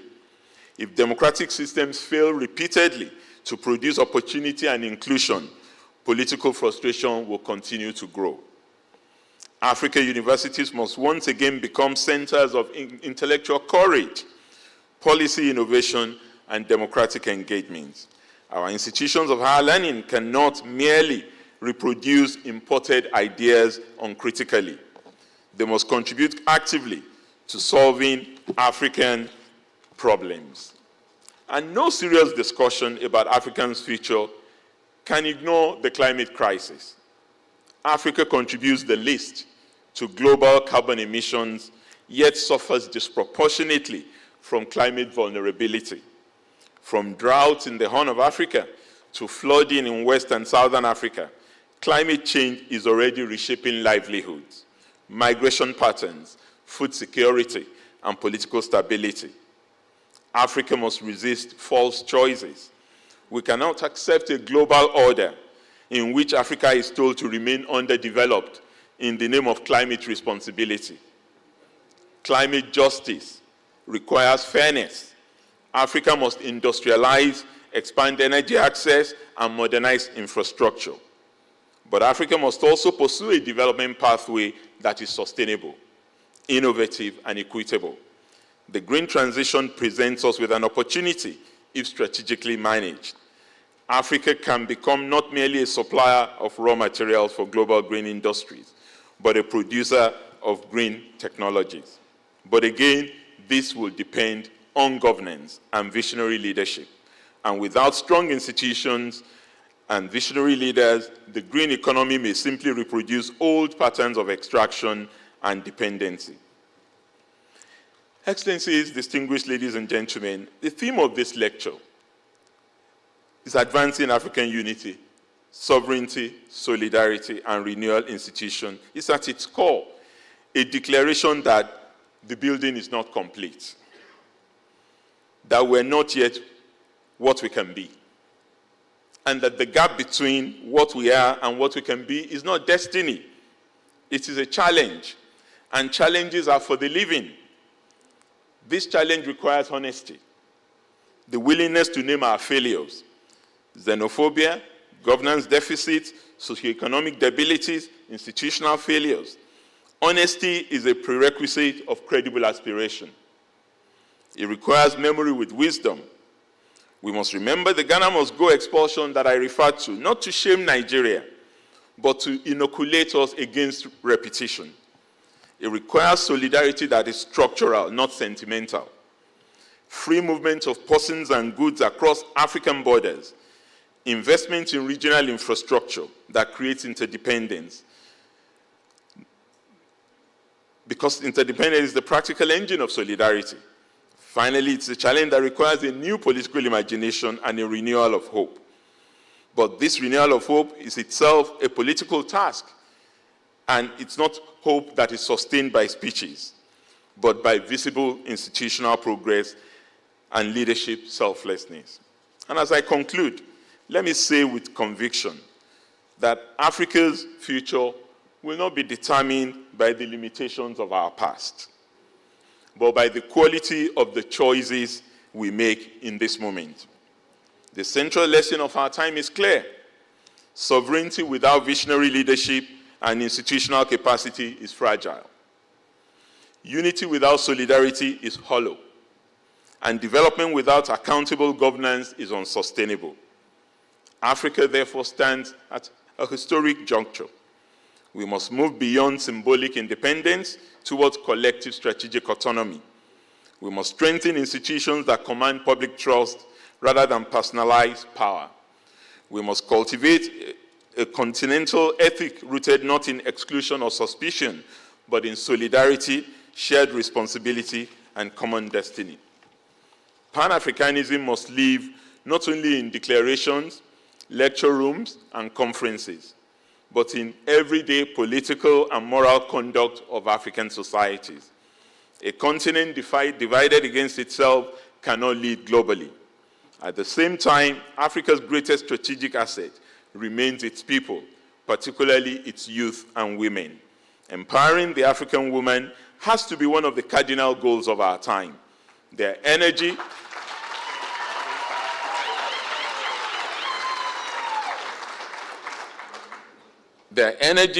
creativity, and democratic aspirations represent the foundation upon which the next phase of Africa's transformation must be built.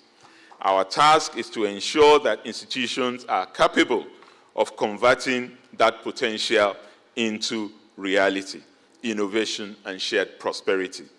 The future of Africa will, therefore, depend on whether we can align four critical imperatives: capable institutions, visionary leadership, democratic legitimacy, and continental solidarity. If we succeed, Africa will not merely adapt to the changing global order. Africa will help shape it. And future generations may then say of us that this era in which Africans chose renewal over decline, unity over fragmentation, institutions over impunity, and shared progress over narrow self-interest. The choice is ours to make. So let us be the catalyst for the achievement of that African Renaissance President Thabo Mbeki has always spoken to us about. Happy Africa Day 2026. I thank you.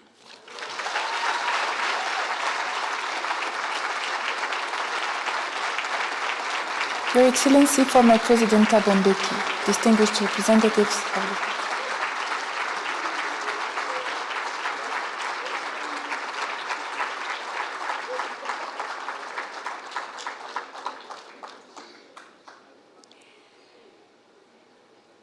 Ladies and gentlemen, you may be seated.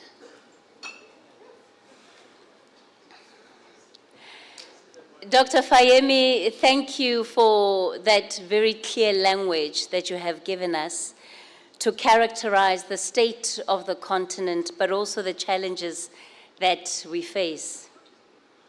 Thank you also for getting on a plane to come to Cape Town and touch us on our studios, as we say in South Africa.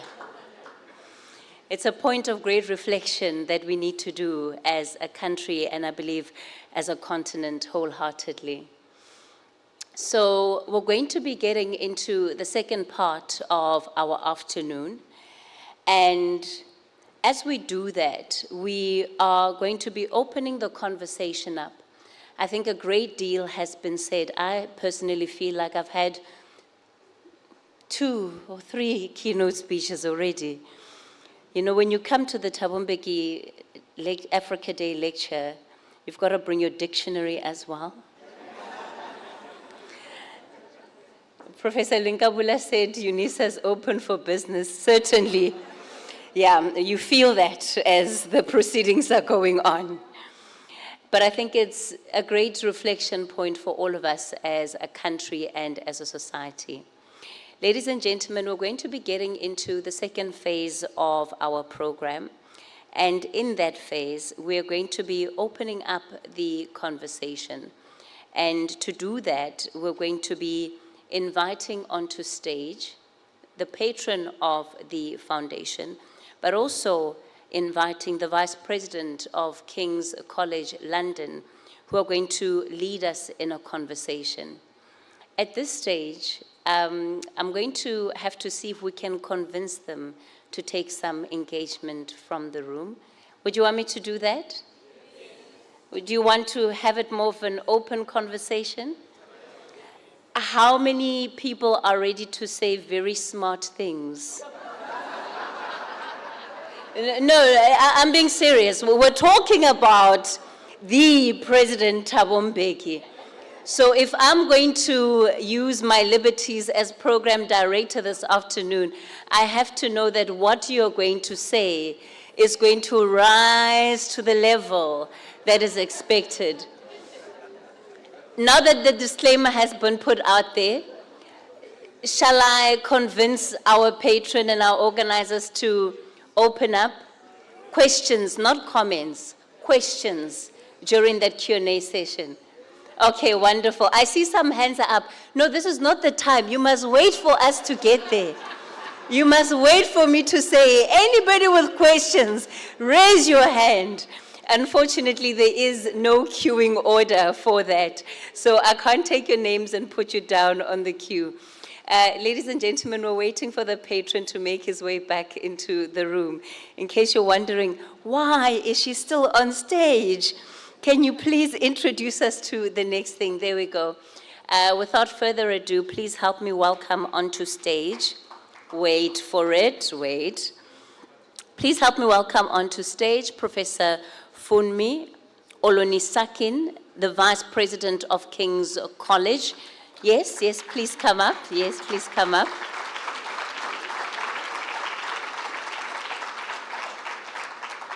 And you can take your seat down there, please, ma'am. Thank you. And she'll be joined in conversation with His Excellency Thabo Mbeki. President, if you can please come onto the stage.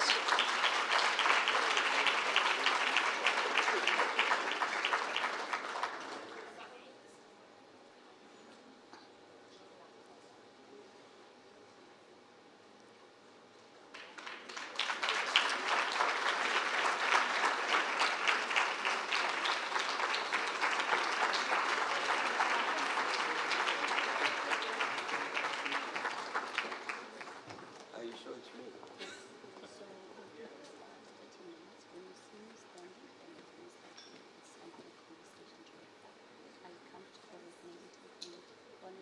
What are we supposed to do? You are unpacking everything that we have discussed today and having a candid conversation. Labeled for 30 minutes. And she's asking questions. Yes. Are you comfortable for us to Well, take some we'll questions? see. Okay.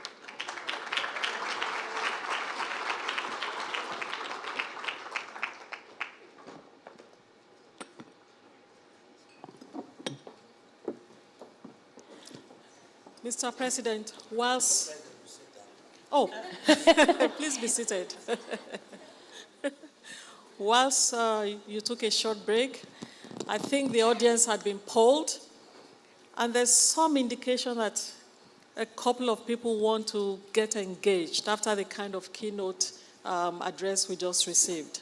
So the audience wants to participate. It was meant to be you and I in dialogue, so I'm sure you'll be pleased that we'll be in dialogue with the room, which is not bad. Yeah. I think we've been provoked quite a bit this evening, have we not been? Yeah. We've heard some really, really amazing, and I have listened to Professor Fayemi quite a few times.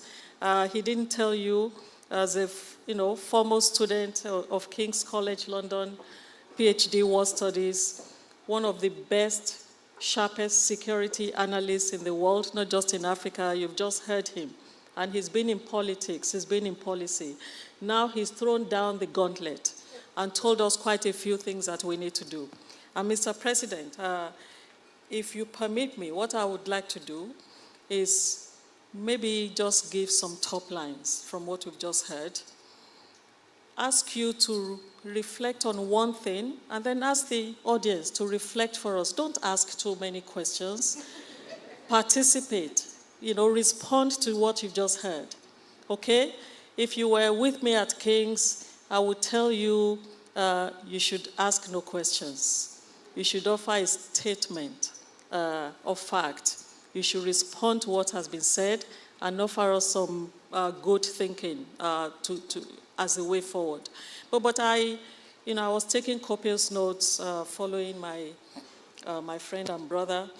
Let me highlight a few things. The beauty of the Africa Day lecture is that you don't leave the same way you came. You never do live the same way you came.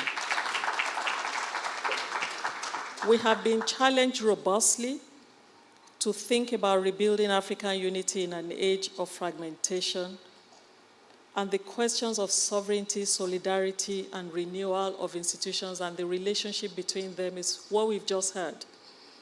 But Mr. President, I agree, and I think the concept, the way you've thought it through, tells us that without that collective agency, which is our unity on the continent, without even, and I would want to put on the table as well that the sovereignty of individual African states is not what this is about. It's about the collective sovereignty of Africa. And that's why when Professor Fayemi says,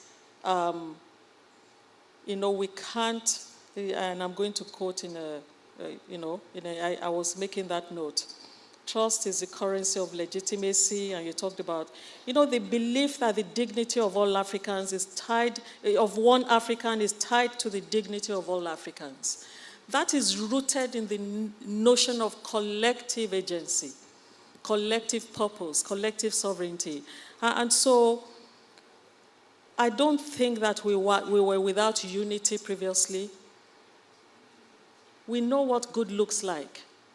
We have known what good looks like on this continent, even if we have not experienced excellence.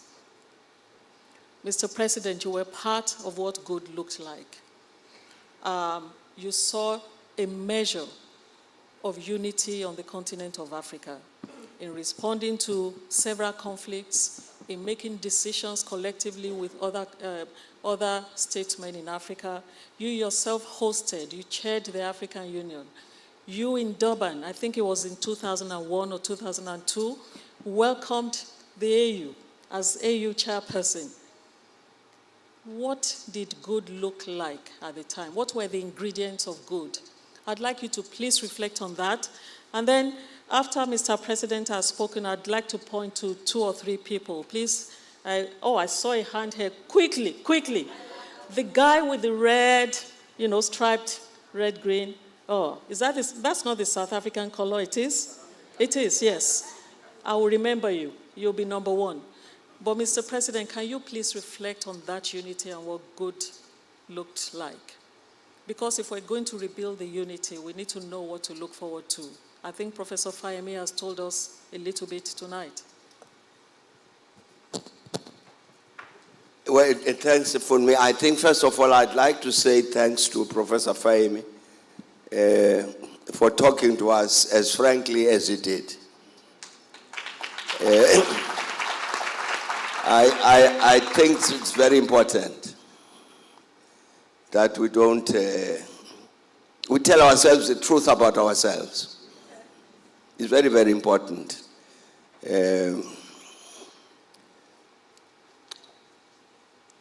For me, I was saying the other day, through NEPAD, we decided that one of the major challenges on the continent is eradication of poverty. These things that Professor Fayemi is talking about, institutions, this and that, and the other, governance and so on. In the end, it's changing the lives of our people radically.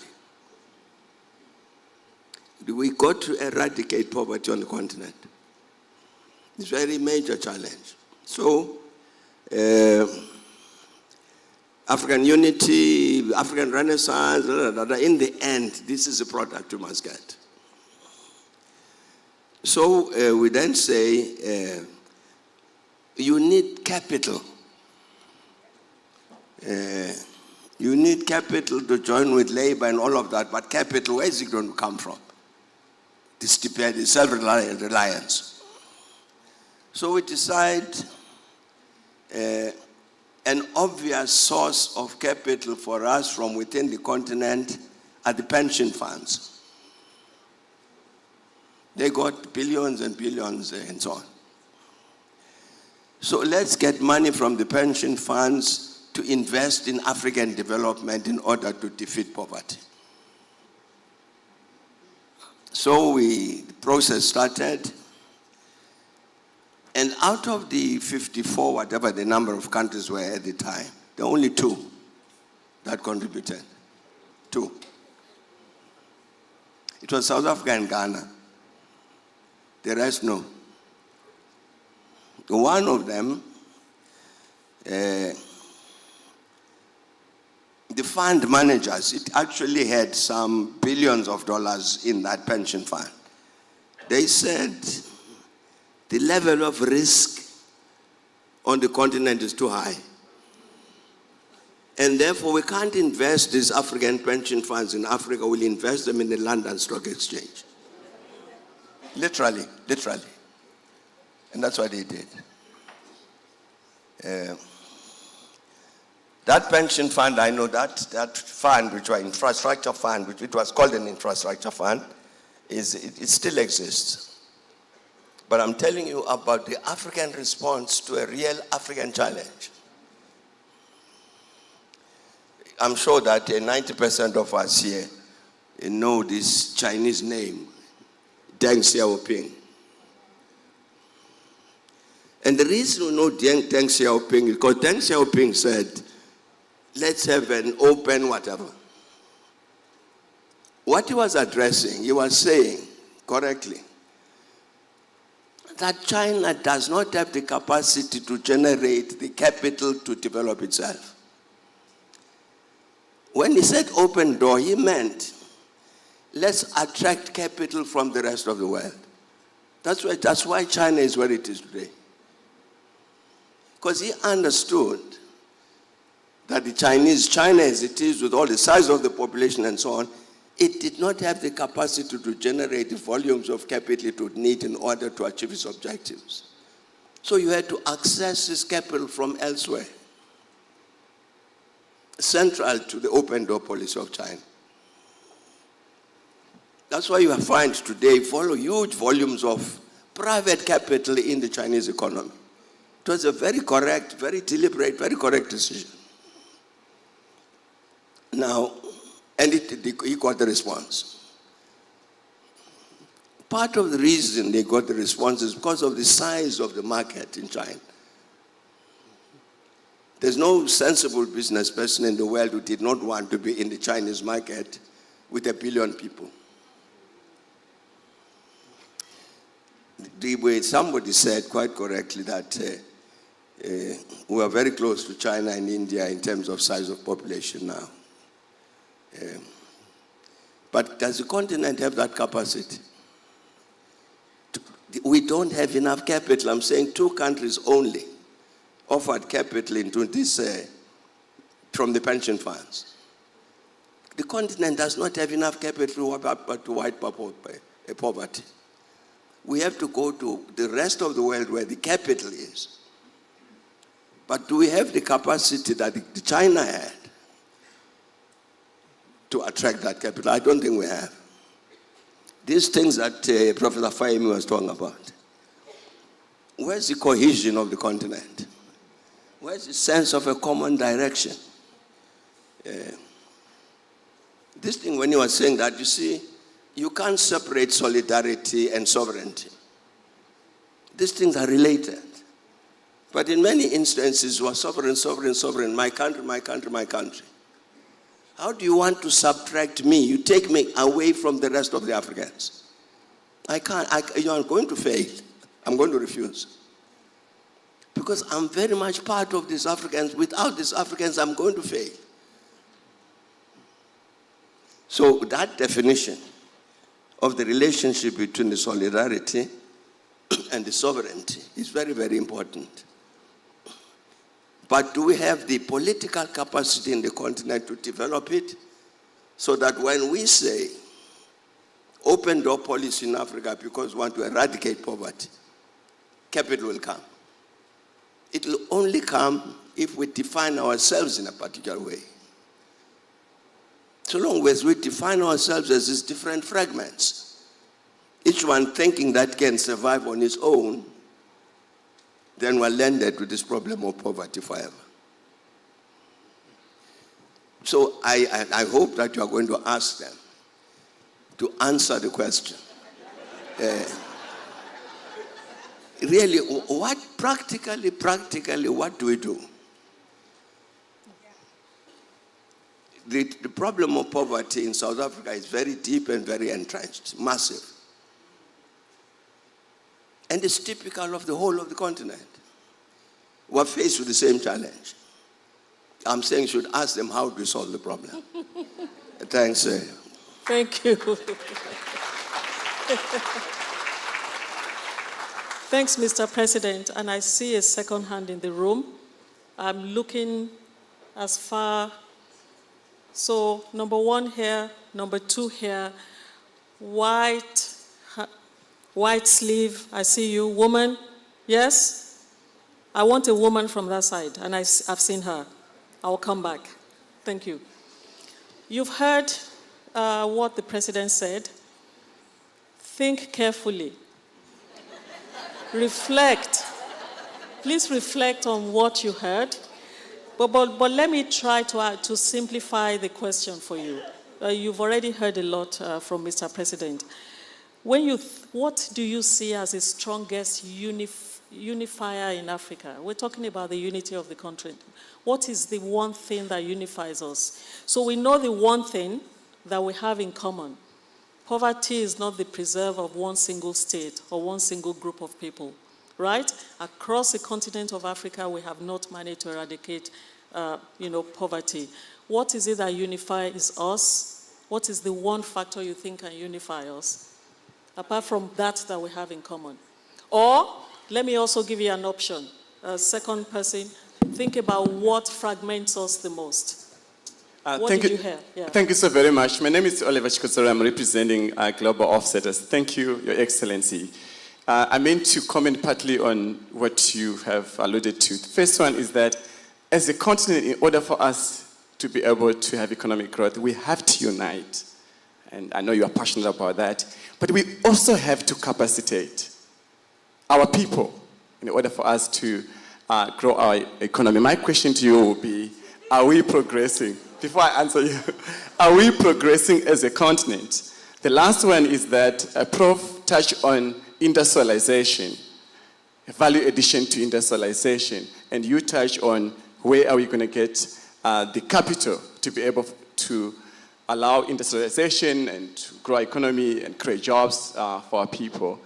But the question is, are we progressing as a continent? Thank you. So can I ask you though, industrialization and also that kind of progress in terms of really getting that capital that the continent needs. What do you think, what is our narrative? What is it that can shift us to that level? We can ask whether we're progressing. From where you stand, what can take us forward? I would say capacitating by bringing everyone to the room. We need to talk. We're not talking enough as a continent. So I would say that we need to come together and talk. Is the African Union helping? Not really. I think we need to have a serious conversation. I think we have a blame game. So I think what we need to do is to bring the African Union, bring the private sector, bring the capital, bring the investment in one room, bring the academia to start executing. I know we also tend to talk a lot, but we need to start executing as a collective, not as individuals. Thank you. Thank you so much. Thank you. Thanks. Do you have the mic? Can you please pass the mic down? Hello. Oh. Good evening, everybody. My name is No. Number 2 is here. Oh, sorry. Number 2 is here. Please. I'm going to follow the order that we had. Number 2. Thank you. Thank you, ma'am. To answer the question as to what do we need to do, I think it starts with education. Please introduce yourself. Oh, sorry. My name is Luvo Mbolegwa. I'm from civil society. I think, His Excellency, where we should start is from the education. Our education system right now is not speaking to our problems. It is fragmented. And therefore, growing up, actually up until recently, I never understood what struggles the other African brothers are facing. So our education needs to be unpacked, and it needs to be intentional in solving African problems. And we involve youth. I'm glad UNISA is in the building. Thank you. Excellent. Thank you. Number 3 over there, so capacitating, right? Education, you can see how we're connecting the dots. Number 3, yes, please introduce yourself. Good evening, everybody. My name is Chiko Mudau. I am a senior global account manager for a global company. And I wanted to primarily focus on the statement that he mentioned that we lack capacity to drive Africa to what it is or want to be in future. But I don't want to say I oppose to the topic of the statement, but I do feel like it primarily should be focused that we'd lack the confidence as Africans to achieve certain things that need to be dismantled or embarked in the continent. And what I mean by that is that already as the black majority in Africa, or rather say people of color in Africa, we already see based on the white monopoly or the discreditation of black success is already being imposed towards our people. The issue lies primarily that black people don't even entrust one another with provided projects, also the lack of confidence that the black elders have within younger leaders to be provided spaces to achieve certain things. That is the problem, because we're already backward thinking, having to assume that we need to add focus on things that are presented in or traditional aspects and sort of following things that could be introduced in the moment. And that's what I feel like is lacking within the African continent. We don't try and we oppose ourselves to rather follow things that can be really newly introduced, such as the youth or having to have the confidence as the black majority, because as young people, we have confidence amongst one another, the confidence of speaking on issues, like the professor mentioned, having the topic of the NSARS. The youth was able to do such things for their country. So if we were able to garner on boosting the confidence of our younger generation to be a part of these spaces, to be a part of these topics, that could be a segment to it, similar to what he had mentioned about the educational sector, that it lacks in that department. And having to bring in so many innovative things that could be able to improve the educational sector and the youth in its entirety. That's also another issue at hand. Thank you.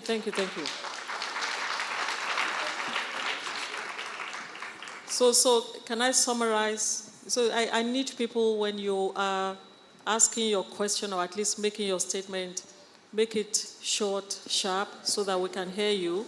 But the last statement, the last person that spoke, the sister that spoke, is really talking about within society, even among young people, being able to trust ourselves, the divisions, even when we're trying to pursue a common good. And on the continent of Africa, if this were the African Leadership Center, I think we settled the debate on the question of blackness or not, or global blackness, by the question of who's an African. And I think we settled that question of who's an African. When you're working for the interests of the continent, those divisions cannot be the starting point. Understanding the sense of purpose and the common purpose, very important. Thank you for that point. I'd like you to summarize those points for me in 2 sentences so I take them out of this room. Mr. President, do you want to say anything to what you've heard so far? I'm coming back, and I'm starting on that side this time. I'll take another 3. Have you heard something you want to come back on? No, the comments that have made, the comments that have been made are correct. But I want to come back to what I was saying. I'm going to repeat myself. Please. We've got too many people who are poor. Millions. And there's no perspective as to how you're going to get them out of this poverty. And what it requires, you've got to build roads. You've got to build factories. You've got to develop farms. You've got to train people, capacitate them at universities, at technical colleges, and so on. All of it requires capital. We can dream about all of these things if you don't answer this question. Where do you get the money to build the road?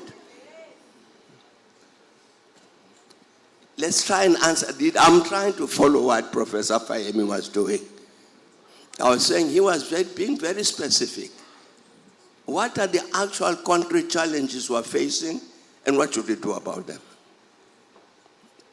I'm posing this one for that reason. You know, we don't have time to go into the history of this thing. If you look at the EU has got what they call regional policy. At some point, the EU decides that they want to constitute themselves into one economic community. And then they say, for that economic community to work, it means it must be, people must operate more or less on an, what you call it, even basis, equal basis or something.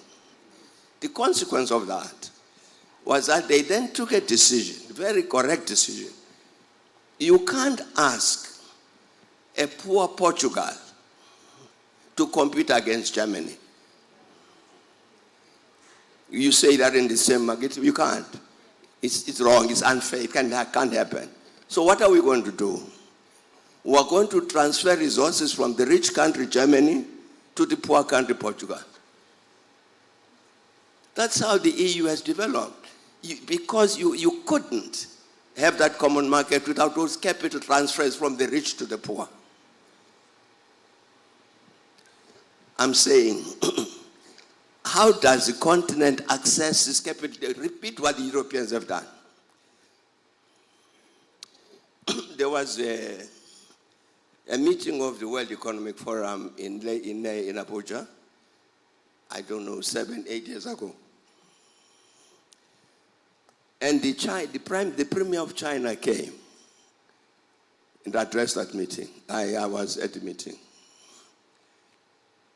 And the Premier of China says, as we understand it, the African continent has taken a decision for integration.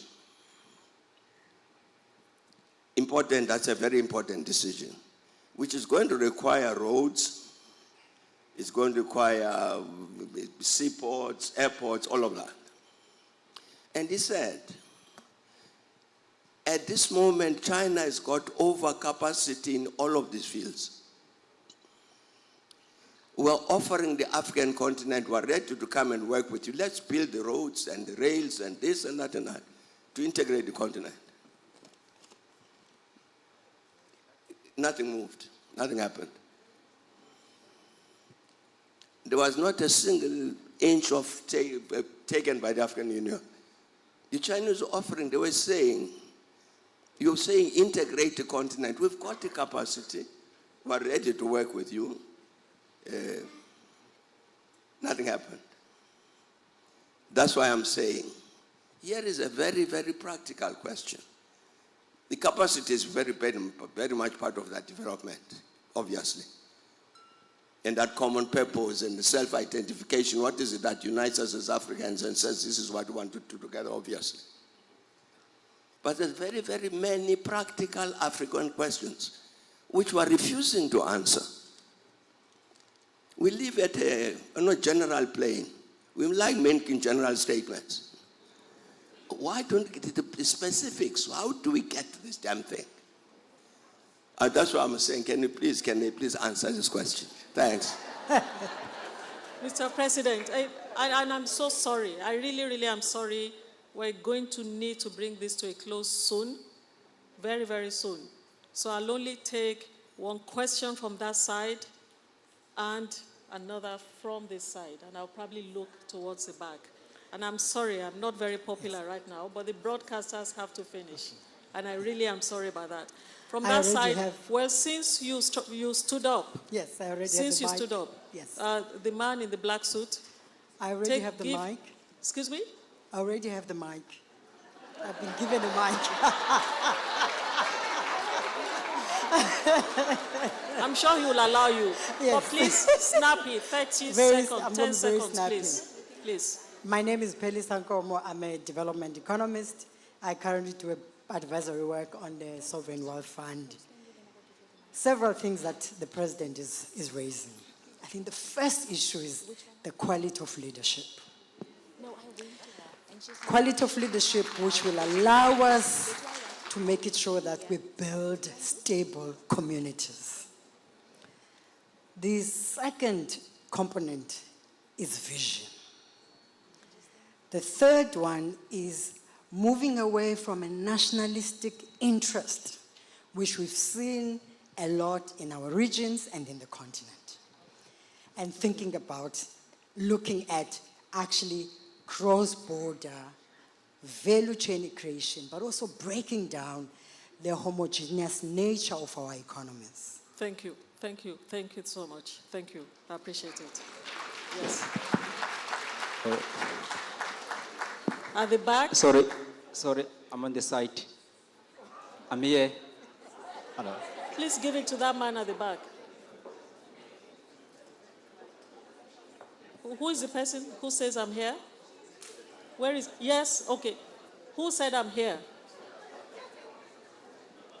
Okay, take it with you, take it. 1 minute, 30 seconds. 30 seconds, go on, please. Hi, my name is High Commissioner Michelle Arendse. I'm representing the Koi and the Sun today here. Thank you for the opportunities, Excellency President Thabo Mbeki. It's been a long time for the Koi and the Sun to have this opportunity to let you hear us. Coming back to what you asked, our input today is stop trading our minerals and resources that can build our own economies and self-sustainability. My question is, can our dignity ever be restored from a perspective of repatriation of life and livelihood, whereas faced for the decades, the generations have lost economical and social injustice and disadvantages? Can that dignity ever be restored in Africa? Thank you. Thank you so much. I think the question is, and thank you for that statement over there. That was well taken. In your question itself is embedded answers. I have to bring it to a close, and I'm sorry. I keep seeing your face. I have to say I'm sorry. I'm bringing this to a close. Mr. President, I hope you heard some answers or makings of answers. Just one last thing to the South Africans. Look at the state corporations. If we talk development here, you've got to look at the role of the state in terms of this, as Professor Fayemi was saying. And look at what's happened to the state corporations over the last few years. The destruction of the state corporations. And it's continuing now as we're sitting here. These are very practical questions that have got to do with us helping to solve our problems. And I'm saying all of us throughout our continent need to come at this development. The point that was made there, the quality of leadership. What are we looking at? I don't know how many people have looked at the 2063 reports. Agenda 2063, they've done the first decade and done a report, the AU. This is what we've achieved in the first 10 years of Agenda 2063. Have we looked at it? Do we believe it, that report? Yeah. And these are very, very practical things. They've got to do with the lives of our people. And I'm really hoping that out of this, having listened to Professor Fayemi, when we go home, we go away thinking this, that he has given us a task to answer practically to all of the challenges that he posed. If we do that, I think we have achieved a great deal. Thanks a lot. Excellent. Thank you so much. Thank you.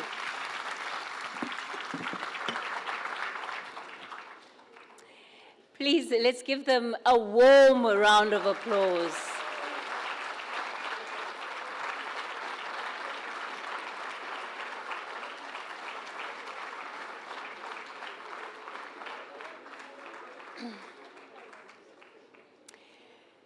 Let me say, I had a great deal of confidence when you said we must open the session. We are still left with what is the national, should I even say continental question that has not been answered as we close off the session. So Professor Linkabula will take any discounts you're offering. We're willing to lay by if it's possible. But it's about what are the practical answers that we have to the very simple yet perhaps quite complex questions we have to deal with as a continent and even as a society. On that note, I'm going to ask, please, can all of our guests from today join me on stage as we take some pictures, just a quick picture moment. And then after that, we will be joined by the CEO of the Thabo Mbeki Foundation to give us his closing remarks. So if we can all please come to the stage. Dr. Fayemi, yes, the chairperson, President Mbeki, yes, please.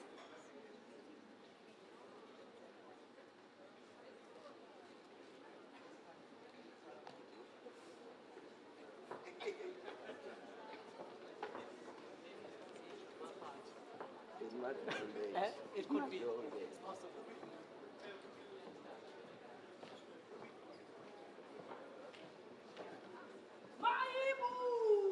Africa!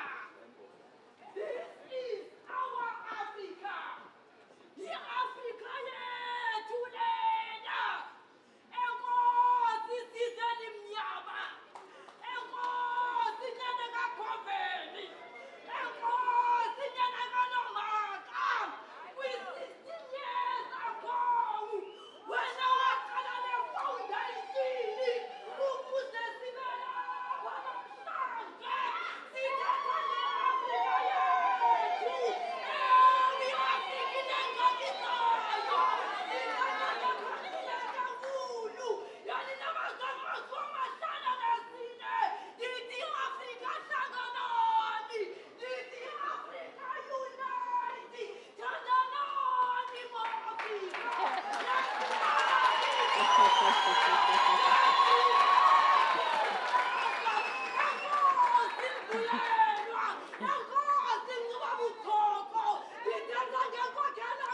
Thank you.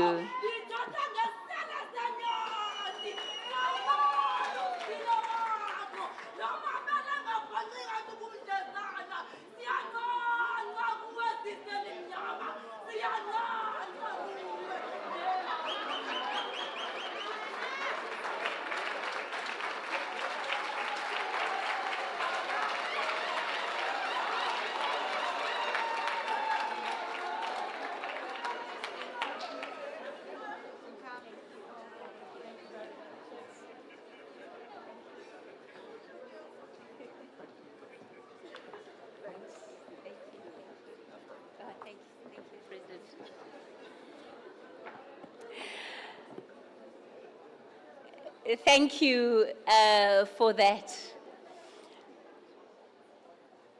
The person who's going to have the last word today, ladies and gentlemen, is going to be the CEO of the Thabo Mbeki Foundation. And thank you for allowing us to turn this into a town hall.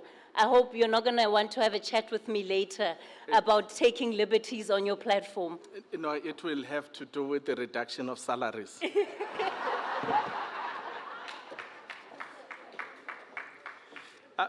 I think it's days like this and moments like this when we can say, Professor Fayemi, it feels good to be an African.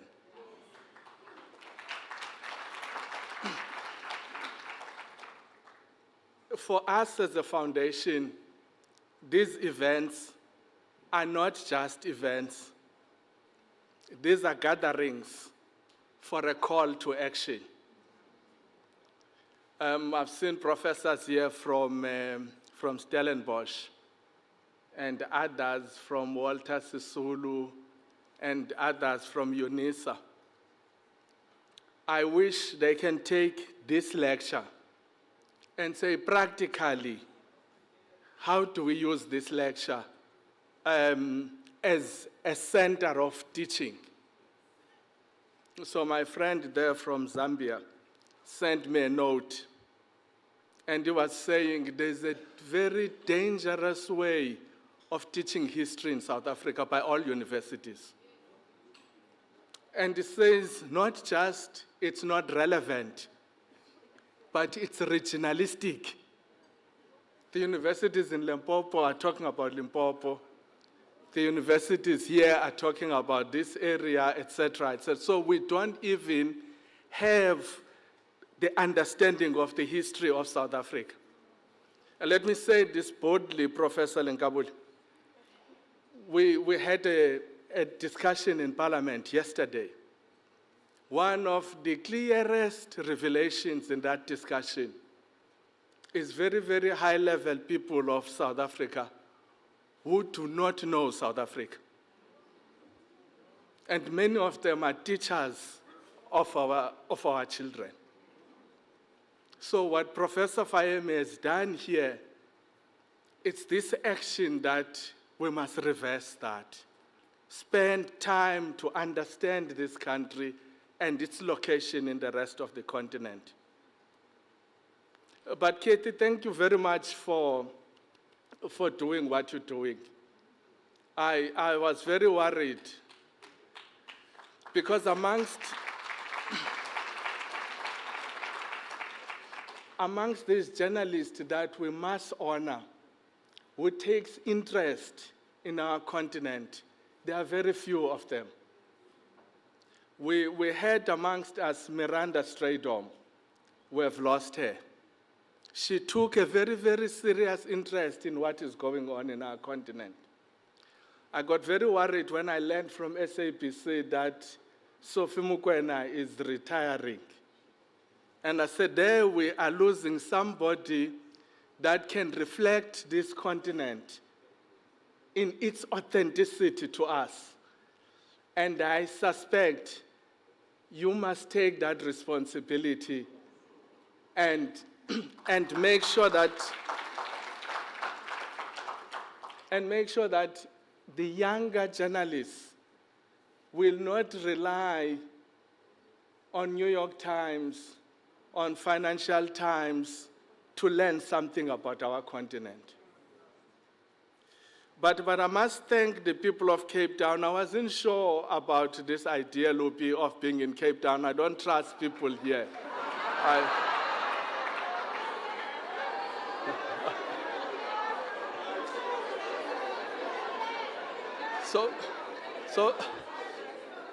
So I'm really very happy with this disappointment, and we did this thing because we honored our chair because she's from Cape Town.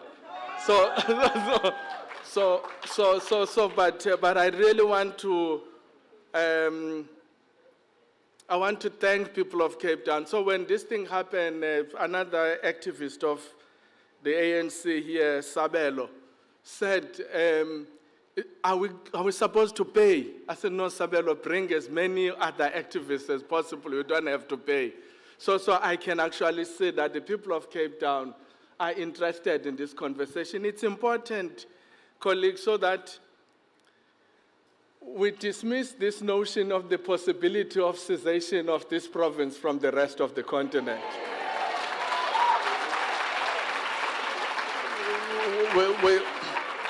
We come here like my sister from the Khoi community and say, this is the beginning of who we are as Africans in this place. So this place belongs to the rest of the continent.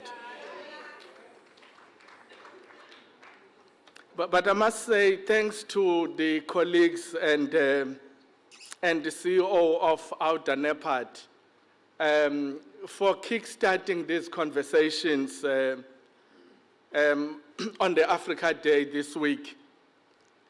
And there we ended up, as I'm saying, this is not events, these are calls to action. We pick up two other things, Chairperson Geraldine, that the business people here in South Africa in particular know very little about what is happening beyond Limpopo. And Moiseni was asking them specifically, how many of you have read the report on the illicit financial flows to understand the crisis that our continent is facing? It's very unclear, Nomlala, if you guys have ever read that report. But I think we made a commitment with Alan Mugoki that we will engage with business, essentially to say we need to talk about our continent so that we don't suffer this fate that the President is talking about and have business that is very suspicious of its own continent, that it will be prepared to say, let's rather invest in London rather than here. So that NEPAD conversation was critical in that sense. Yesterday, we were hosted by Parliament, and I need to say thank you very much to the Speaker, who's facing a number of challenges of setting committees of certain things, but she had time to sit with us and do this very, very important reflection on the 30 years of our Constitution. And I really want to dispel some of the notions that happened during the discussions there. That, General Olomis, that Constitution is very, very important in creating the structures of constitutional democracy. The structures that we have had never been there before. That Constitution is very, very important in enshrining the values of democracy in this nation. Those values had never been there when you were still a dictator in the Transkei.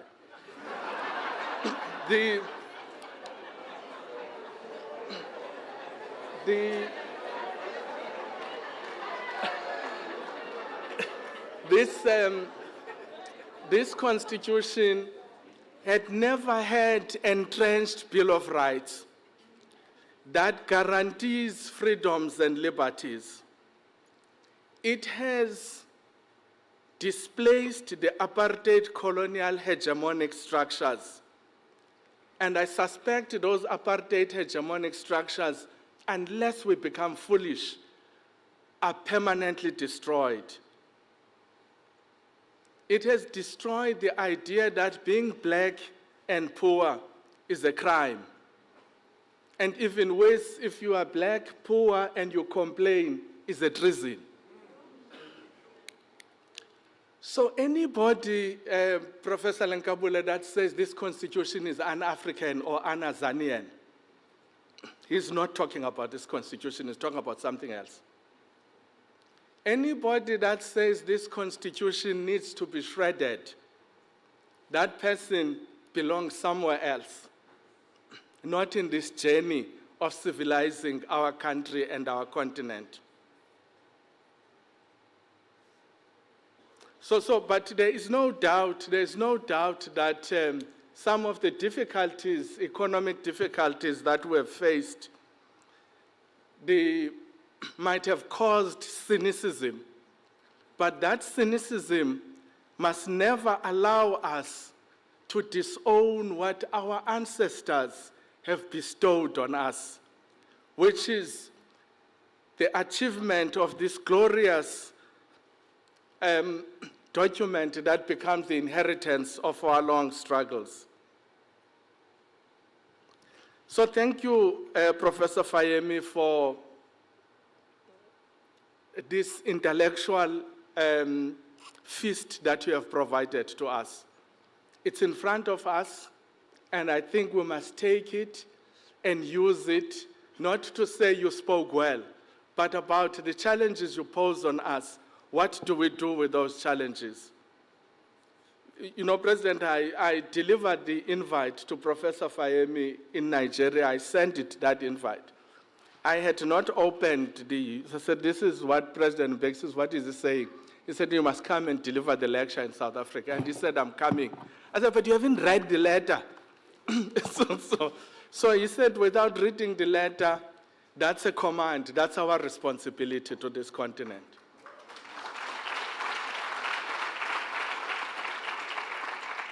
And what Professor Fayemi had done, you hear that he was once a minister of minerals in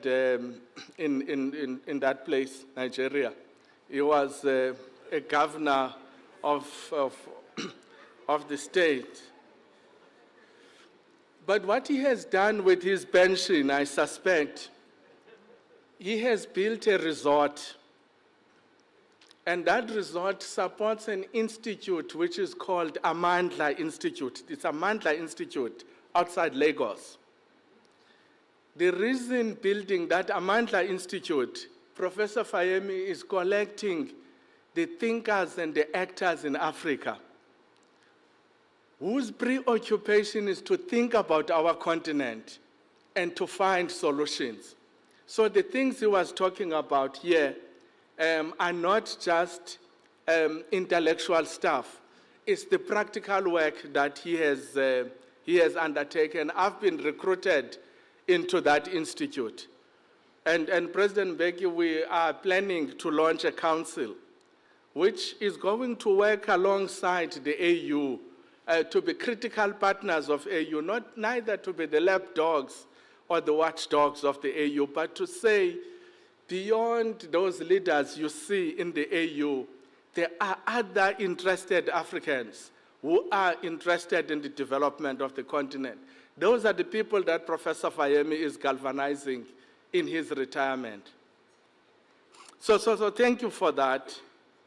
And I'm glad that you raised these things, that the challenges that we are facing, that my sister then Nkomo was raising, that the issue of leadership crisis, the hopelessness and the intolerant levels of poverty, the crisis of law and order, the crisis of skewed economy that is not working for the rest of us, that can't be blamed on undocumented immigrants. Our problems are much bigger and we must confront them properly. But I come back, Professor van Niekerk, and say the wretched are on the street. They are marching. And as they are marching on the street, they are alone. The elite, whether you're talking about the intellectuals, whether you're talking about economic elite, Budayanda, or you're talking about the political elite, they are nowhere to be found. And I think the challenge in this room is that how do we respond to this wretched that are moving up and down the streets and provide a proper rational direction as to how do we solve the problems that we face as a country. Because if we don't, Chairperson Geraldine, we will lose even the moral ability to say we are in solidarity with Cuba. How can you be in solidarity with Cuba when you're not in solidarity with the Zimbabweans? We are in solidarity with Palestine. How do we become in solidarity with Palestine when we can't be in solidarity with the people of Lesotho? We're in solidarity with Sudan. How do we do that? Because it's very, very important that as a country, we continue to occupy this moral high ground. Thanks, Professor Funmi, for doing what you are doing. I've committed yourself. Professor Funmi is in London, and she's doing what many people do. You know, there are certain people here in the country, if you employ one person, he brings many other people like him or her. So Professor Funmi is in that important university. She is bringing lots of other people like her in that university. I was one of the people that were brought. That's why Fayemi and all of them are there. So I've committed these other universities that are here, Professor Funmi, that we need to bring more people, even from the Transkei to King's College. So that's what we're talking about. But I'm very glad that my dear sister Malina Haddadi, the deputy chair of the AU Commission, has sent the message that she sent, because the work we are doing here is the work of the AU. And I think it's important that the AU endorses this. Just as I conclude, I need to say, President Mbeki used to talk lots about economy as you hear him. One of the concepts he was talking about was the concept of patriotic bourgeoisie. I've been looking for those people, Mr. President. I can't find them. But what happened 2 weeks ago, we found 3. So we found Clinics Health Group, led by the 2 doctors that are here, Dr. Kamana Matseke and Dr. Ayanda Nzaluba. And they say, we are those patriotic bourgeoisie, we will invest in great ideas. So they are the ones that supported this thing. So then there's another chap who is a shareholder in this place. They call themselves NCS Investments, and it's represented here by Andile Nomlala. He's former president of BMF. I don't know how he left BMF, but but he says, I'm very, very much interested in investing in these good ideas. And there's another chap, Mr. President, from Oudtshoorn, out of all places. A place of the ostriches, but his name is Hope Kicha. He runs, they run a company called Sianda Resources. So when we were sitting at Vergelegen and they were telling us, we have made this, we have made this, we have made this, there's a group that was made by Anglo-American. There's a group of black mining companies. Anglo-American has got grandchildren. So this one, Sianda Resources, is one of the grandchildren of Anglo-American. So they also said, because we have been inspired by these ideas, we will invest in these things. So I just want to let anybody know that it's not because the foundation has got any money. It was the combination of these people plus UNISA that made all of this possible.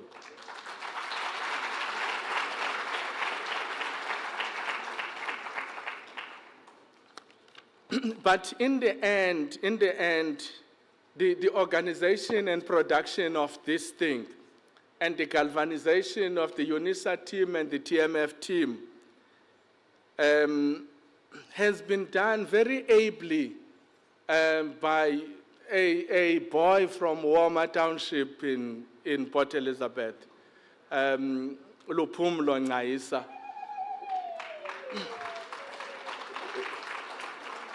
Lupi has been amazing. He has not slept for the past 2 weeks. And he did himself a mistake. 9 years ago, he asked me for a favor. And I did that favor for him. So he's been paying these favors. He had difficulties in Tanzania last year, in Guinea-Conakry. But I said, Lupi, we must deliver this event as if we are a rich foundation. And we continue to do that. So Lupi has been really, really very amazing in terms of doing the work that we are doing. I must say, though, also thanks to the sign language interpreters who made it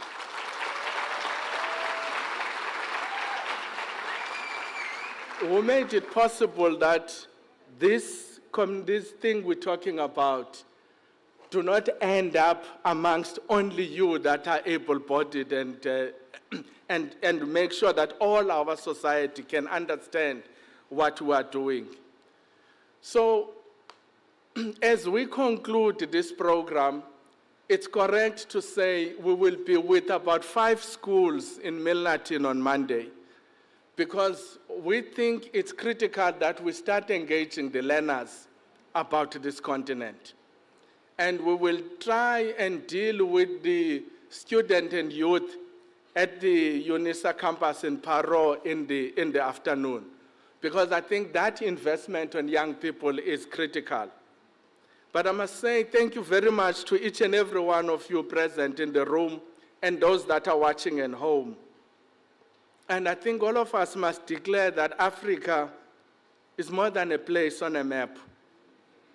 It is the heartbeat within us, the spirit that guides us, and the place we can call home, and a home where no African can be called a foreigner. A happy Africa Day.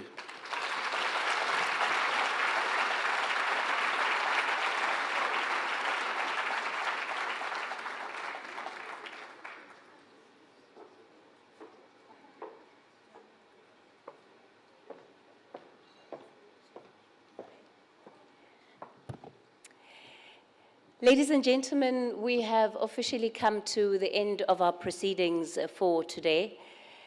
And I must say that the kind of conversation that we've had here is indicative of the fact that talking for the sake of talking is no longer enough. It no longer suffices. But what we do need is the courage to have the honest conversations and to tackle all the elephants in the room.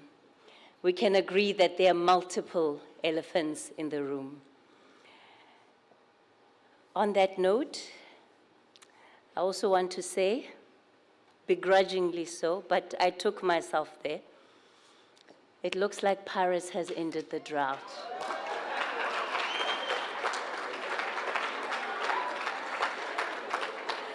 I am so pleased with this reaction. Ladies and gentlemen, we are going to be ending our proceedings here officially. I'm going to ask that our guests, all of the guests with the white tags, all of our guests with the white tags, once you exit the plenary hall, if you can please make your way to Hall D. There will be ushers outside who will be directing you.